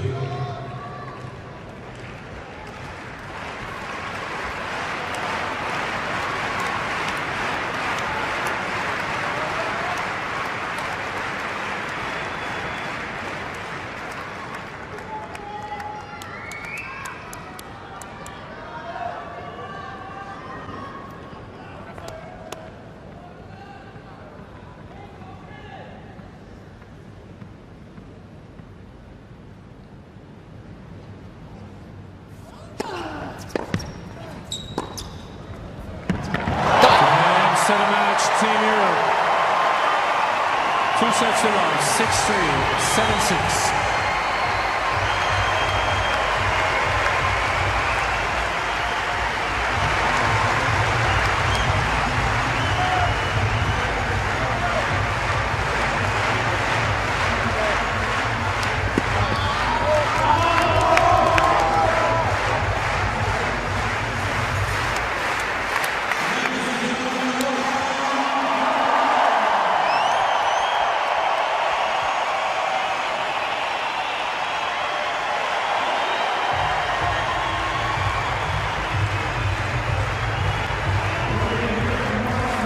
Every time we see him play, he empties his tank every time. And he does it for his fans every time. And of course, we ourselves rejuvenated.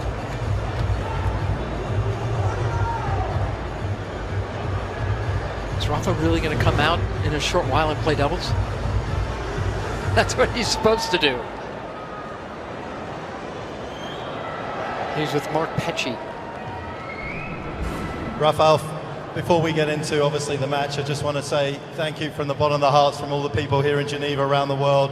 There was a lot of reasons for you not to come to Laver Cup. The fact that you have, thank you very much. It was fantastic of you. Well, no, many thanks.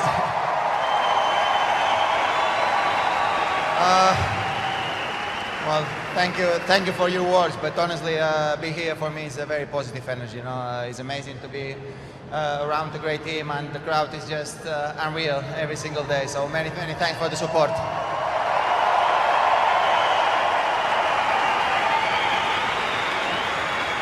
Milos gave you a good run for your money in that opening set. You managed to kind of steal it away from him. Yeah, I feel very lucky in the first set. Honestly, no, I've been I think unlucky first set for him. I think he deserved that first set for sure. Later in the match, I think I started to play better, a little bit high percentage on the serves, and I started moving myself a little bit better. No? And at the end, I think I played a very good tiebreak with some good shots. So very happy, very happy to help Team Europe to be, I think, 7-3 now. So it's great news for us, and I hope for you too, the crowd, that we are in Europe, so you support us that much. So many thanks.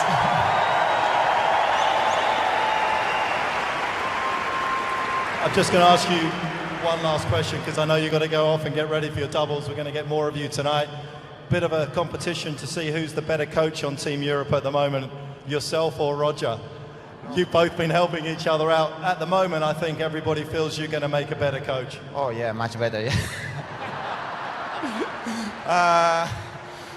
No, I think it's a great team that everybody tries to help each other, and it's a great team spirit. That's why we were able to achieve 2 Laver Cups, the 2 previous editions, and yeah, remain a lot of work to do. So we need to be together. We need to help each other, and we have great coaches, Bjorn and Thomas, and the rest of the team is supporting very much. So many thanks. Thank you. Rafa, thanks. Congratulations. Thank you very much.